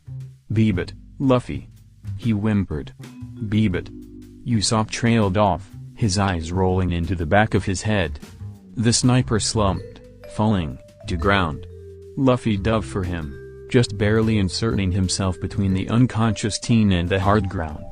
"Those bastards," Nami growled quietly, but the venom in her words was gone. The spite had been replaced with pity. Pity for the member of their crew with the most to lose from the loss of their beautiful, brave ship with their injured friend. Luffy and Nami made their way back to their dying ship and had Chopper treat the sniper. Leaving Usopp to rest in the cabin and disregarding the doctor's worry about Robin disappearing mysteriously, Luffy, Zoro, Koby, Sanji, Jin, Amy, Grace, and Chopper set out to get the revenge they believed was due. The Frankie house was located on a small island toward the north of Scrap Heap Island where the Mary was docked, the building being a mixture of every type of building material on Water 7. "Is this it?" Luffy asked, eyeing the lopsided building covered in steel and stars. Zoro tapped Wado Akamaji against his shoulder impatiently. "Yeah," Koby confirmed as Sanji lit a cigarette. Next to him, Jin removed his headband and lit a cigarette of his own with a sparking thumb and Chopper pawed the ground. "What are we waiting for?" Amy questioned with Grace munching on a rice cracker angrily, the sounds of a party reaching the pirates from inside the building. Stepping forward, the assault began. The group walked over to the large steel door, Luffy knocking on it to get the attention of whoever was inside. The sounds within stopped, a palpable curiosity filling the air. The lock on the door clicked as a man who had to have some giant blood in him opened the entrance. "What do you want?" he demanded before he seemed to recognize members of the visiting party. "Revenge," Luffy answered, reeling his arm back to punch the man in the face. The huge man tumbled back, falling on and breaking a card table near the center of the room. The other people in the room stared at the entrance, each one of them dressed in steel overalls, with a pink star in the middle. "Who the hell are you?" a slightly overweight man with spiky black hair questioned. "That's Straw Hat Luffy. And Pirate Hunter Zoro. Try Horn and the Man Demon as well." It's time you bastards learned what happens when you mess with my Nakama and steal from us, Luffy growled, stepping into the building as he cracked his knuckles. His hat, usually non-threatening, shadowed his eyes. Now hold on a second. Spiky Hair tried to reason. If this is about the 200 million, it's gone already. Big bro Frankie already took it to go on a shopping spree. This isn't about the money, Luffy growled. You attacked our friend and we're gonna make damn sure you regret it. You think you can take us on? Another man with giant blood laughed. You think, the 8 of you can take out the entire Frankie family? Amy, Luffy grunted, holding out his right hand. With a nod, the woman jumped onto his palm as Luffy stretched his arm back. Gum Gum Parasol Cannon. The captain launched a 1/2 kilogram Amy as fast as he could, the blonde increasing her mass as soon as she was away while keeping her speed. With a yell, she slammed her 5,000 kilogram body into the giant man, shattering his armor. What? The natives of Water 7 yelled. Amy just smiled menacingly, twirling her parasol from atop the downed man who groaned in pain as she increased her mass. The floor gave way a second later, forming a crater beneath her. Fire the cannons. Spiky Hair ordered. 5 cannons booming in response as they released their contents at the invading group, 3 sword style, Raven Stallions. Each of the iron cannonballs split in half, exploding behind the stationary pirates. Zoro then lowered his left sword, seeming to barely touch the closest cannon which split down the middle. Spiky Hair growled, charging Zoro. Koby intercepted, punching the man in the face without changing. Zanbai. Several members of the Frankie family cried, identifying the man. Run for the back door. There was a flash and a whiff of ozone. Suddenly, Jin was standing in front of the only exit, idly spinning one sparking tonfa. Fire the anything cannon. Another boom, and swords, nails, wooden boards, cups, and other random things were fired at the man blocking the exit. None of it was rubber, however, so all the items just went through the man-demon. The latent electricity in his body frying the items to a crisp. Jin smiled evilly. You asked if we thought the 8 of us could beat the entire Frankie family? The Logia chuckled darkly. We could have beaten you with only 4. 3,000-watt slam. Party table kick course. Rumble. Horn point. Colors trap. Sadness Lou. The building had exploded. Nothing remained of the Frankie house save for its foundation and the charred outer walls. Scattered amongst the debris were the smoking bodies of the Frankie family, each considerably wounded but not dead. They really didn't know where their boss went or what he wanted to buy, Sanji sighed, blowing smoke and glaring at the yellow-green painted Frankie family muck beneath him.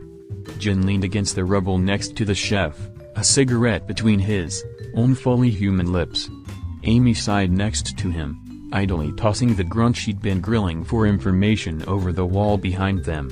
80 million is still a lot, Koby muttered optimistically in his Dino mode with Grace using him as a pillow. We could still buy an amazing ship. So you managed to talk to that long-nosed ship, right? Zoro grunted. I still don't like it. The Mary's been with us a long time. We all love her. I'm starting to not like this island, Chopper whined. First Robin goes missing and then we find out that the Mary's on her last legs. The only thing that could be worse is if somebody left the crew. Don't jinx us, Jin commented. I just want to know who'll be the one to break the news to Usopp. He loves the Mary more than any of us. I'll tell him, Luffy stated. The teen was a ways away from the group, watching the sea from atop one of the building's moon-shaped decorations that had survived the explosion. Captain Luffy. Koby whispered sadly. I'm the captain, and it's my decision that we're getting a new ship. I love the Mary as much as you guys, but she's just a ship. If she were alive, it would be different, but that's impossible. We have to let her go here. Should we go get it over with, then? Amy suggested. Rip the bandage off, so to speak? When Usopp wakes up, Luffy agreed. Not exactly filled with the sense of accomplishment that they had set out for, The group of 8 returned to the Mary to await their friend's return to consciousness. Luffy was watching the sunset when Chopper announced that Usopp was awake. Despite the others' excitement, Luffy was solemn for once. He'd talked with the rest of the crew for their opinions and approaches, and now it was time to use them. "You moron," the captain heard the cook chastising as he entered. "Do you know how worried we've been?" Usopp didn't react to the good-natured taunt as a fresh wave of tears began leaking from his eyes, his hands crumpling the sheets in their grasp. "I'm sorry, guys," he babbled. "I'm just weak. You see, can't trust me with money, and now I've gone and lost it all." "We didn't lose it all," Jin corrected. "Only a fifth. We still have 800 million. That's not what we're here to talk about, though," Luffy grunted. "Usopp, there's something you need to know." "What is it?" Usopp questioned. "Is it about the Mary? Do we have enough for the repairs? They're going to cost more than we thought, aren't they?" "It's not that." Luffy shook his head and pulled out a chair to sit down. "We talked with the shipwrights. They said that the fact that we made it here in one piece was a stroke of luck." "What are you saying?" Usopp demanded, drawing the right conclusion, but denying it all the same. "Are you saying that they want to buy us a new ship? Are you giving up on the Mary?" "Shut up," Luffy ordered, silencing the sniper. I don't want to. Mary's been with us since you joined in the East Blue, and we have a lot of memories with her, but that doesn't mean she's invincible." Luffy was choking up. "I don't want to give up on her," he whispered sadly. "Then don't," Usopp cried. "Her keel is busted," Amy offered. "The shipwrights called it the backbone of the ship. Can't we just replace it?" Usopp tried. "I asked the same thing," Luffy responded. "The shipwrights said they could do that," Koby answered with a shake of his head, "but it wouldn't be the same. They'd be building another boat, just with Mary's pieces." "I'm sorry, Usopp," Luffy apologized, "but we have to let her go. If Mary was alive, it would be different, but she's just a ship. And she wasn't meant for the Grand Line. When a human gets hurt, we get stronger," Zoro grunted before Usopp could interject. "But ships don't heal. Their wounds just keep on growing and adding up. And let's admit it, Usopp, you aren't a shipwright. Usopp, I want you to do something for me." The sniper turned toward his captain, whose eyes were steady, but looking deep within, Usopp could see the pain this conversation was causing. "I want you to call Kaya and talk to her." "What does Kaya have to do with this?" Usopp demanded, rounding on the rosette. "Kaya gave us the Mary," Koby replied. "She knew that we would have to replace her eventually. We want you to get her opinion. Okay," Usopp finally choked out. He wanted nothing more than to yell and scream and punch right now, and in another life, he may have, but he had known this day would come. He had known somewhere in the darkest, furthest pits of his heart that they would have to part with their ship at some point. Maybe, depending on what Kaya says, he still will scream and fight for the ship, but until then, he would hold himself off. "Here, Usopp," Sanji muttered, holding out a transponder snail Usopp had bought for himself back in Alabasta. It was purple in color with Usopp's personal Jolly Roger painted on the side of its white shell. He had jokingly named it Captain. "We'll give you some alone time," Nami offered, she and the others exiting the room one by one, Chopper being the last to leave with a backwards glance. Usopp sat in bed, staring at the sleeping snail for several minutes, his mind running faster than anyone with a cheetah zone could ever hope to. Finally, he picked up the receiver and dialed Kaya's number with a shaky hand. Boot up, boot up, boot up. Boot up, boot up, boot up. Boot up, boot up, boot up. California Lick. "Hello?" Kaya's soft voice floated out of the snail's mouth. "Kaya," Usopp said, trying, and failing, to keep his voice steady. "Usopp. How are you? Have you gone on any new adventures lately? How's Koby doing? He's got to have grown since you all left. Mary's been wondering about him." Yeah, Luffy wants to replace the ship. Wait. The snail blinked, mimicking the girl on the other end of the line. You mean you're still using the Going Merry? Ka's voice held surprise, awe, and confusion. It was then that Usopp realized that the others were right. Kaya did know that the Merry wasn't cut out for the Grand Line. I thought you'd replaced it already. You did? Well, yeah. Merry said that the Going Merry could have lasted 2 more years here in the East Blue, but that she would probably only last about 2.5 months on the Grand Line. It's been nearly 4 since you left. I thought you just hadn't wanted to tell me you got rid of the ship I gave you, and that's why you didn't mention getting a new ship. The crew must be pretty cramped on a ship that small. Kaya, are you suggesting? Yes, the girl responded. You need a new ship. Fine, Usopp whispered, a fresh wave of tears rolling from his eyes. Fine. We'll replace the Merry. Little did any of the crew know, but the figurehead was defying the laws of nature, a steady stream of tears falling from her own forever open eyes. They were sad tears, not because they were replacing her, not fully, but because her plan had worked. Because Merry had been right. They didn't know she was alive. And from what the captain had said, that's why they could move on. Chapter 49. The sun rose on a beautiful day, the weather a stark contrast to the gloomy moods of the pirates docked on one of the capes. Having decided the previous night to replace their beloved ship, it was agreed that Luffy, Nami, Koby, and Usopp would go back to Galila with 2 of the Yagures to get a catalog and choose a new ship, while Sanji, Jin, Zoro, and Chopper volunteered to go looking for Robin with the other 2.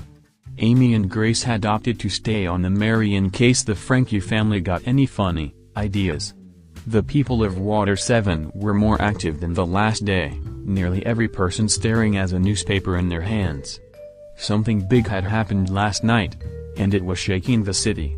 The pirates, however, knew nothing of this, so they were surprised when they reached the gate of Galila to find a giant crowd calling out for Iceberg. What's going on here? Usopp questioned.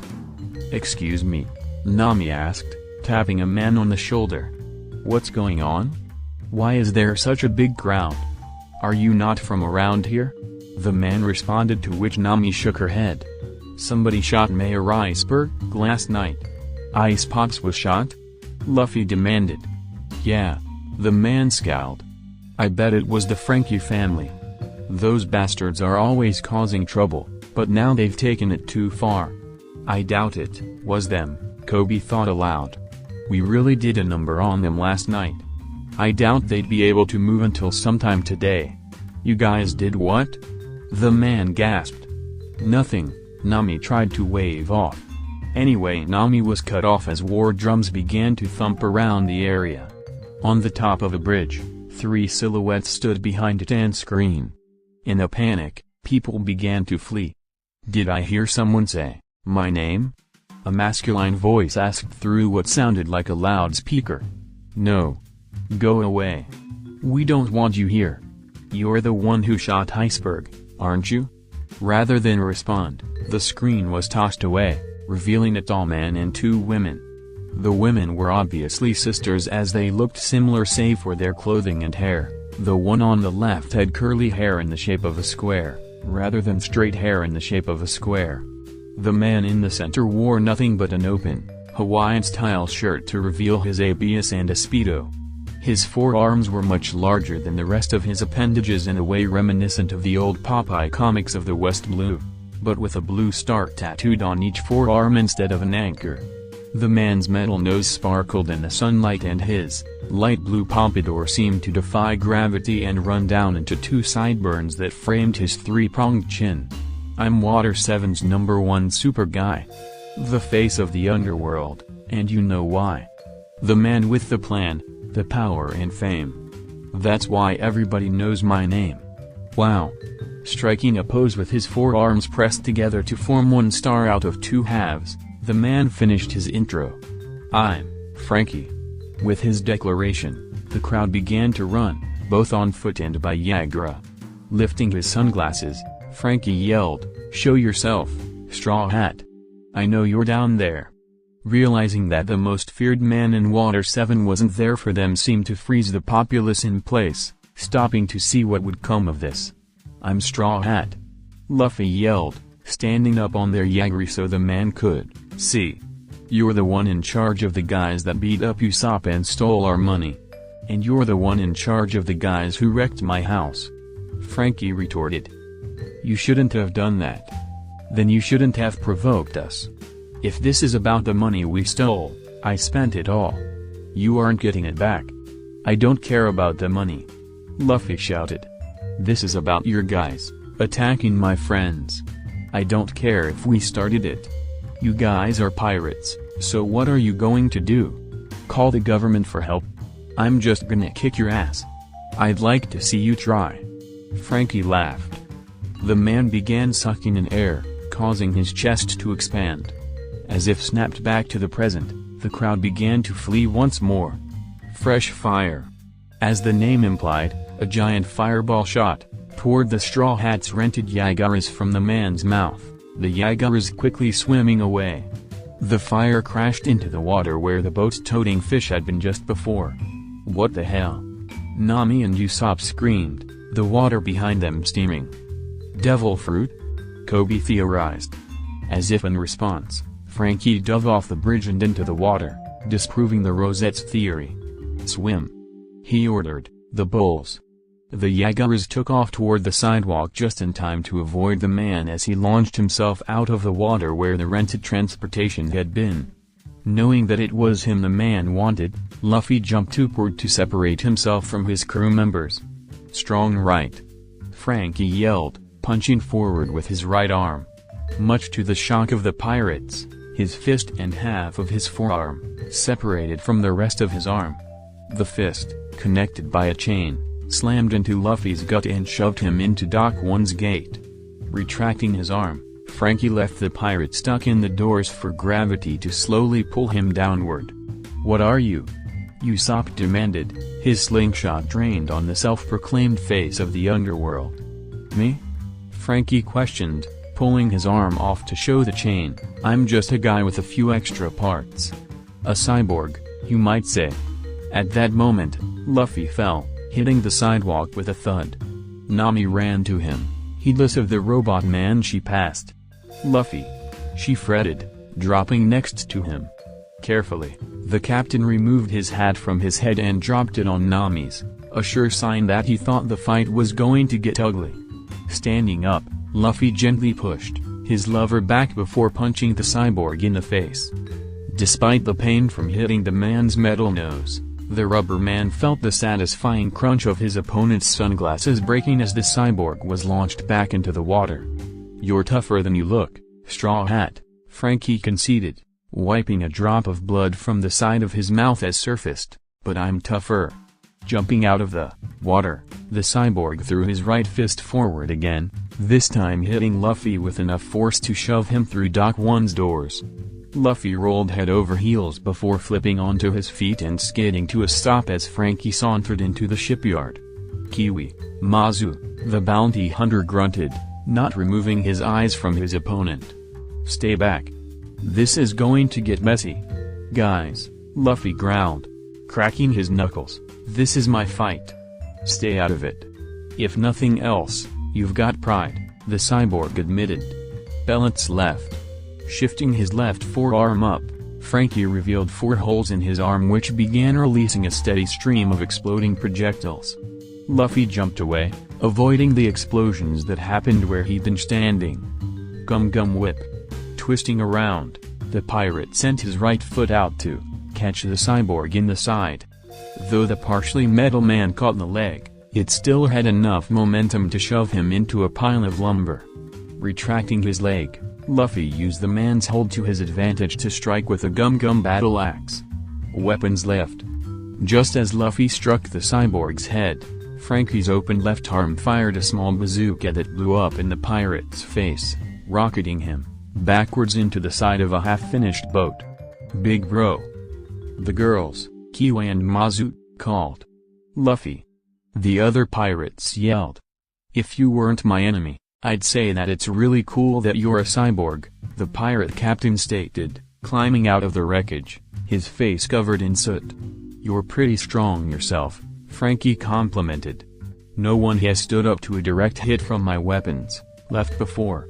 The two combatants charged each other with fists raised, only for two ropes to interfere. The ropes, which knotted themselves around the fighters' wrists, were connected to the blonde man the Straw Hats had seen running from money lenders the day before. With a flick, the man Iceberg had called Paulie threw both Luffy and Frankie into the ground. "What's the big idea?" the pirate and bounty hunter yelled at the same time. Paulie moved to throw them again, but Koby jumped in, cutting the rope wrapped around his captain so only Frankie was thrown. "Why are you interfering?" Koby demanded in his hybrid mode, staring down the 5 men that had appeared. The first was Paulie with Cuckoo on his right. To Paulie's left was a man with curly black hair that fell to his back. This man wore black pants with suspenders and a plain white shirt. A stylized beard sat on his chin and a black top hat rested on his head. On his shoulder was a white pigeon with a tiny, red tie. Lulu was on the far right, but to the far left was a man that stood head and shoulders above the rest. He was shirtless to show off his muscles and his short black hair did not seem to match his full gray beard. He wore only white pants with a belt and his skin was deeply tanned. "Kuaku." The pigeon cooed. "The morons are wrecking our shipyard. We can't let them get away with it." "COO. Is that a talking pigeon?" Luffy yelled. "That's so cool. Rah!" the large man shouted. "Even if that wasn't enough, we have to catch you Straw Hats for what you did to Iceberg." "What did we do to Iceberg?" Koby asked. "I think we're the ones who deserve the explanation here," Paulie growled. "Someone snuck into Iceberg's house last night and shot him 5 times. This morning, he identified one of the figures as your archaeologist Nico Robin." "Iceberg was shot?"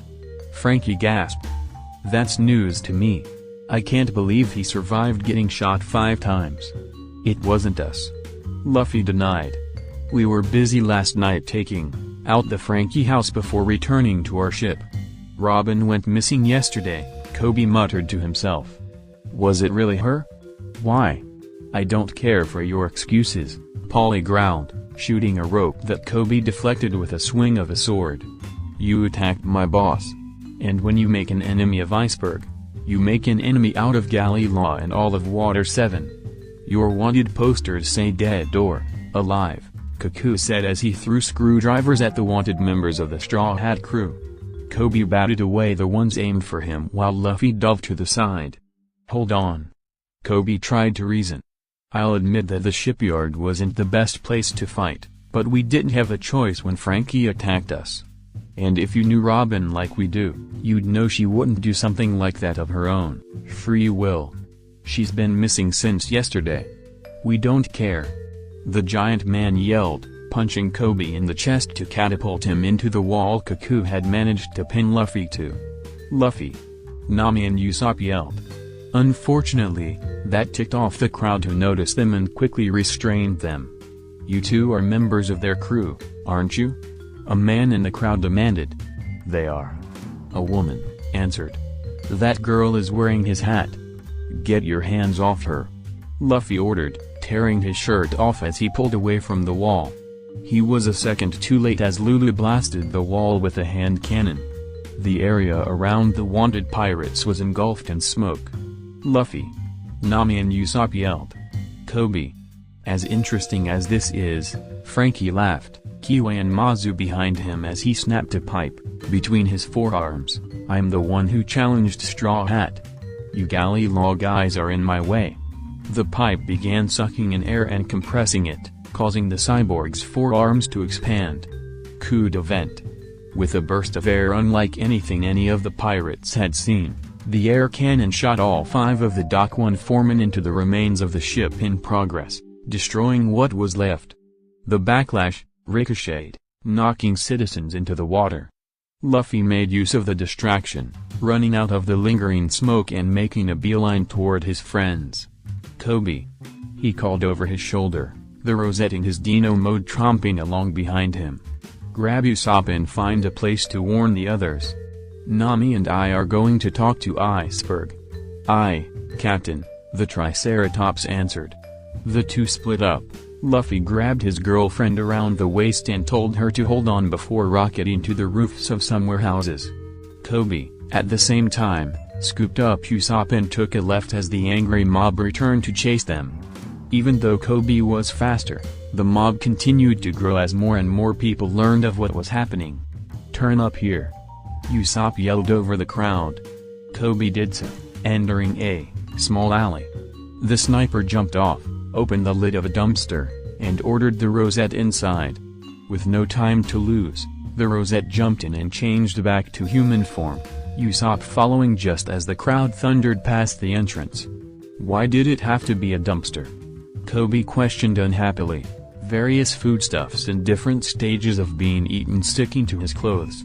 The least likely places in plain sight, but no one expects the trash, Usopp nodded sagely. The effect was ruined by the half-eaten cake stuck to his goggles. The Zone gave the sniper an incredulous look, but did not respond. Instead, he turned away and opened the shell on his left wrist. Booed up, booed up, booed up. Booed up, booed up, booed up. Booed up, booed up, booed. California lick hello? Zoro and Sanji answered from two different snails. Guys, Koby greeted. We've got a problem. Chapter 50. You mean to tell us that we are now the main suspects of an attempted assassination? Jin demanded through the snail on Zoro's wrist.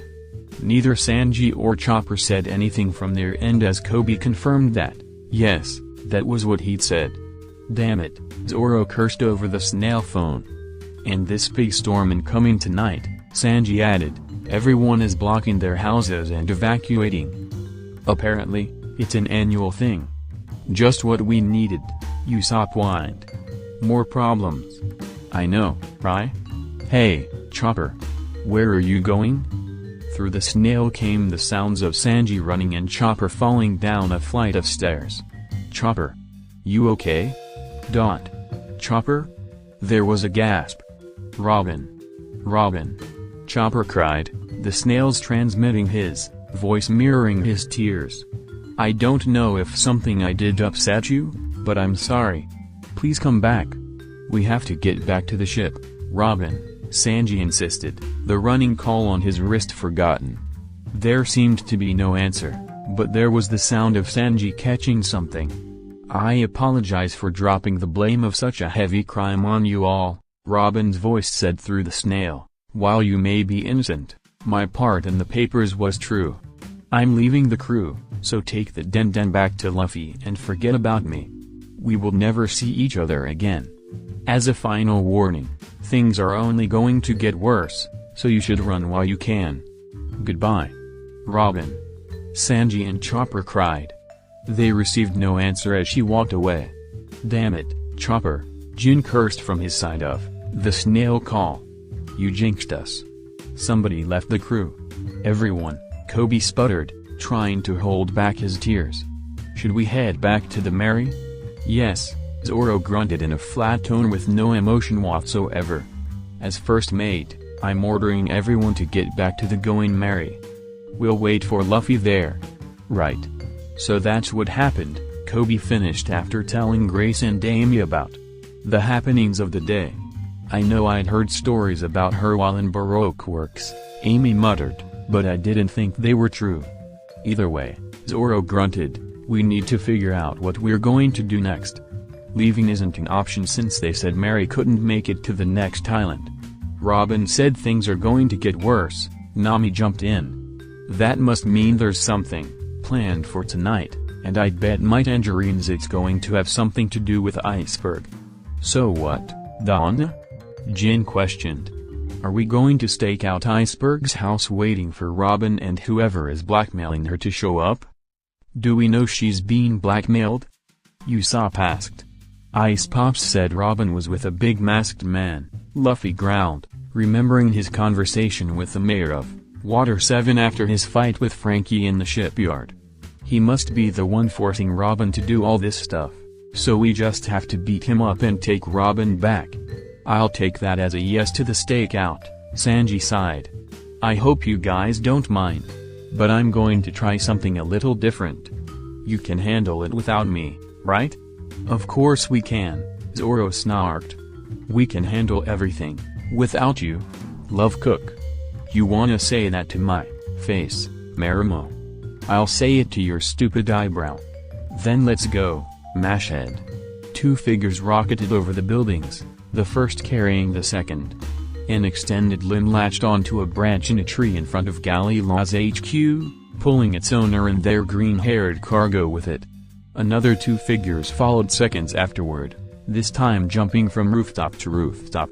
Silent as the wind, the furred thing jumped into the tree and set down its own ginger-haired passenger. There was a soft bzzzt as a fifth form seemed to materialize on another branch, charring the wood. The sixth form arrived using a grabbing tool that latched onto a third limb, and the seventh landed weightlessly next to the fifth before passing them a cloth. The final two arrived only seconds later, much like the second pair. The first of the two kept shifting form, growing taller just before jumping and shrinking into a flip to land on the next roof. Landing on a different branch, Koby and Grace were the last ones to arrive. The 9 straw hats stuck within the leaves, scattered throughout the tree, as they eyed the building guarded by nearly 200 shipwrights armed with large saws. That's a lot of guards, Chopper muttered quietly. No one responded as they all settled down to observe. 9 o'clock struck with a bang, an explosion on the front left corner of the building incinerating 3 shipwrights instantly and killing another 4 with shockwaves and debris. Chopper gasped as he witnessed the destruction through the crew's singular pair of binoculars. As the guards scrambled about to try to put out the fire, 2 cloaked figures jumped down from one of the walls and made a beeline for the door, only to be redirected when half of the shipwrights abandoned the fire to chase them down. Do you think one of those 2 is Robin? Chopper asked as he eyed the pair of intruders. More shouts drew the pirates' attentions to the roof where another cloaked figure was beating away their opponents with a barbed whip while literally jumping on air. Someone who can fly, Zoro observed, with 2 other unknowns, one of them possibly Robin. How are we going to play this? I've never met someone else who could fly, Amy stated, fiddling with her umbrella. I want to fight them. As she said this, the 2 figures on the ground were cornered against a wall, the shipwrights aiming a plethora of guns at them. Jin, you're the only one who can get there in time. Go. With a nod to his captain, the lightning man threw his headband away and vanished, reappearing in between the 2 figures, his tonfa moving even before his limbs had fully materialized. What? A male voice gasped, the weapon hitting him in the head. The guards stared in shock. Hello, Robin, Jin grunted. What are you doing here? The woman demanded. She never received an answer as her companion was back on his feet. With a rubber glove-covered hand, the man punched Jin into the crowd, threw up his cape, and disappeared with Robin in tow. Damn! Jin swore, accidentally shocking a couple of shipwrights. They got away. Cursing his uselessness, Jin zapped away as quickly as he came. On the other side of the building, the slender figure was still attacking in the open, their whip cutting into shipwrights with every swing. That part of the battle was taking place in one of the courtyards. 10,000 kilogram press. With a yell, Amy arrived, forcing the figure to dive out of the way. Who are you? The masked person questioned with an ambiguous voice, eyeing Amy as she floated out of the crater to gently set down on the rim. I could ask you the same thing, the blonde responded. I take it you are part of the group that abducted Nico Robin from us? She came to us of her own free will. Leveling her umbrella at the person while running her power through it to make it as sturdy as a club, Amy spoke. You and I both know that's bullshit. I'll ask this once. Where's Robin? You pirates are always so stubborn, the figure sighed. You never know when to give in. The figure jumped twice, once from the ground and once from the air, before striking with their whip. Amy responded quickly, batting aside the barbs and jumping impossibly high to try to stab the woman. "DevilFruit," the masked person gasped, jumping away with a cry of moonwalk. "You're not the only one who can fly," Amy shouted, a burst from the projectiles in her umbrella pushing her toward her foe. "Get back here." "I'm sorry, Don Luffy," Jin apologized, appearing with a whiff of ozone next to the running group as they headed to Galila. "That guy got me with a rubber glove. I'll have to worry about those now." "They got away. But one of them was Robin." "Then we know she's in there," Luffy replied as they reached the gate. "I'm going on ahead. Jump in if you think you need to." With that, the captain shot his arm forward blindly and grabbed the ledge before letting them retract. He smashed through a window into Iceberg's office. There were 3 people in there, 2 masked figures and Polly. One of the men wore a bull costume's head while the other had a skull with big yellow eyes and a fez. The foreman was on the ground in a pool of his own blood, but he was breathing shallowly. "Straw Hat?" The blonde shipwright coughed. "What's going on in here?" "Straw Hat Luffy," Skull Guy said. "How nice of you to set yourself up to take the blame." "Hey, Rope Guy," Luffy muttered. "These the bastards who attacked Ice Pops?" "Yeah," Polly grunted, coughing up blood. "Then let me fight them," Luffy replied, cracking his knuckles. "We don't have time for this," Bullman growled. "Just restrain them quickly so we can leave." "Right." Skull Guy pulled out several half-rings of various sizes and began throwing them at the pirate, said Pirate quickly ducking away. "Tempest kick!" Skull Guy yelled, snapping his leg out in 2 kicks that sent a crosswave like Zoro's 36 caliber Phoenix. "Gum gum, whip!" Luffy retaliated, jumping out of the way. "Iron Body," Skull Guy whispered just before Luffy's leg struck. It was like his leg met an immovable wall, all his momentum absorbed. Grabbing the shocked pirate's leg, the intruder flipped Luffy over his head to slam him into the floor next to Polly. While Luffy was trying to catch his breath, Skull Guy took one of his largest half-rings and shoved it into the floor so it pinned the pirate's body to the ground. He then repeated the action with both of Luffy's legs, wrists, and neck before doing the same to Polly. Satisfied with their work, the 2 agents left. "Damn it!" Luffy shouted as he began trying to pull his arms out of the restraints. "Come on, Rubber Body. Work. We've hit a little snag in the plan. Come to the bedroom at once," the little snail ordered from the masked agent's left hand, their other holding the whip that was wrapped around Amy's umbrella and hands. The blonde growled, narrowing her eyes through the pain of the barbs digging into her flesh. All through their fight, none of the shipwrights had attacked, yet the courtyard was a disaster area covered in slashes and craters. "This has been fun," the agent chuckled, tucking the snail into one of their pockets, "but I really must be going." The figure rushed forward, a fist aimed for Amy's midsection. Dense defense, Amy countered, increasing the mass of her body as much as she could. The agent's punch connected, but the pirate didn't move an inch.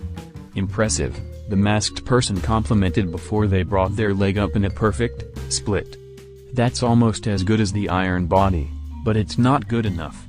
The figure brought their leg down right between Amy's neck and collarbone. The pirate's mass prevented the axe kick from breaking her bones and killing her, but it still knocked her unconscious. The blonde crumpled with a nasty bruise forming both where she had been kicked and where the punch had landed. "Tata!" the agent taunted as they jumped away from the stupefied shipwrights. Only half of them had the mindset and goal to chase after them. A minute later, just as the remaining 20 or so guards were coming back to their senses, 2 more people jumped down from the roof. "Amy!" a tall boy with pink hair called. "Big sister!" the redhead with him shouted. She ran to the downed woman's side and tried to shake her awake, but it was futile. "Big sister, no. Don't worry," the rosette, whom the shipwrights finally identified as an older Trihorn Koby, said as he rested a hand on the girl's shoulder. "She's breathing, that means she's alive. We need to go get Chopper." "What are you pirates doing here?" a shipwright demanded, his saw pointed at the young outlaws. Looking for answers, Koby shot back with the same tone. "Someone took our friend. We're getting them back." "Like we believe that." Another man spat. "You're here to kill Iceberg, aren't you?" "They aren't going to listen to us," Koby grunted unhappily, his hands resting on the hilts of his swords. Grace stood with the hat Robin had given her so long ago shading her eyes, her back pressed against Koby's as she pulled out her palette. "I'll give you one chance," Grace growled in a tone Koby had never heard from her before. There was no laziness or mischievousness in her voice, only a burning desire to find the person that had hurt her sister. "Let us through to the person that did this to my big sister, or we'll force our way through. Get them." The guards charged, not slowing even when Koby changed into his hybrid mode. "No choice, then," the Rosette sighed. 5-point style, meteor swords. Colors trap, rainbow of emotion. Taking off in opposite directions, Koby charged his group of foes head-on, catching one man's saw with his horns while his swords caught another two. Koby turned, twisting the tools out of his foes' hands before batting them away with his tail. 4 more men ran in with their own saws raised, but Koby saw them coming and shrunk into his human mode to roll away, leaving their attacks to hit nothing but the ground. The zone user quickly spun, shifting into his Dino mode to fling the shipwrights away with his tail. Grace, on the other side, was using her smaller body to weave around her foes, dodging their saws while her paintbrush danced over their bodies in a myriad of colors. The artist left chaos in her wake as her victims did, everything from fall to the ground crying, burst into laughter, attack each other, or sit down to peacefully stare at the stars. Seeing as her own group of opponents were now preoccupied, the redhead turned back to Koby's side of the fight. She ran over, jumping on her crewmate's back as paint splattered. Combination attack. The two called together as the shipwrights wiped red paint out of their eyes. Color of extinction. Quickly, Grace painted a small red symbol on the back of Koby's crown. The dinosaur's eyes seemed to take on an eerie red glow as he locked onto the crimson paint on the remaining shipwrights. "Sorry about this," Koby yelled, charging forward. The duo's adversaries tried to dodge out of the way, but Koby turned without conscious thought to stab one of the men in the shoulder with a horn, right where the paint was. "Son of a bitch!" the shipwright cried, dropping his saw to clutch at his shoulder. But that turn shouldn't have been possible. Another shipwright yelled. "Sorry to disappoint," Koby grunted, "but as long as you've got that paint on you, I can't miss. Don't worry, though. It's not like I'm going to kill any of you. Monster." Maybe," Koby agreed. "I'd say I've come a long way from the scared little runt I was when I met Captain Luffy. But let me tell you, he's a real monster. Get on with it," Grace muttered. "Fine. Ruin my fun, why don't you? I was hoping this wouldn't be too serious. Oh well. Cretaceous charge. Let's try again." Maybe," Koby agreed. "I'd say I've come a long way from the scared little runt I was when I met Captain Luffy. But let me tell you, he's a real monster. Get on with it," Grace muttered. "Fine. Ruin my fun, why don't you? I was hoping this wouldn't be too serious. Oh well. Cretaceous charge.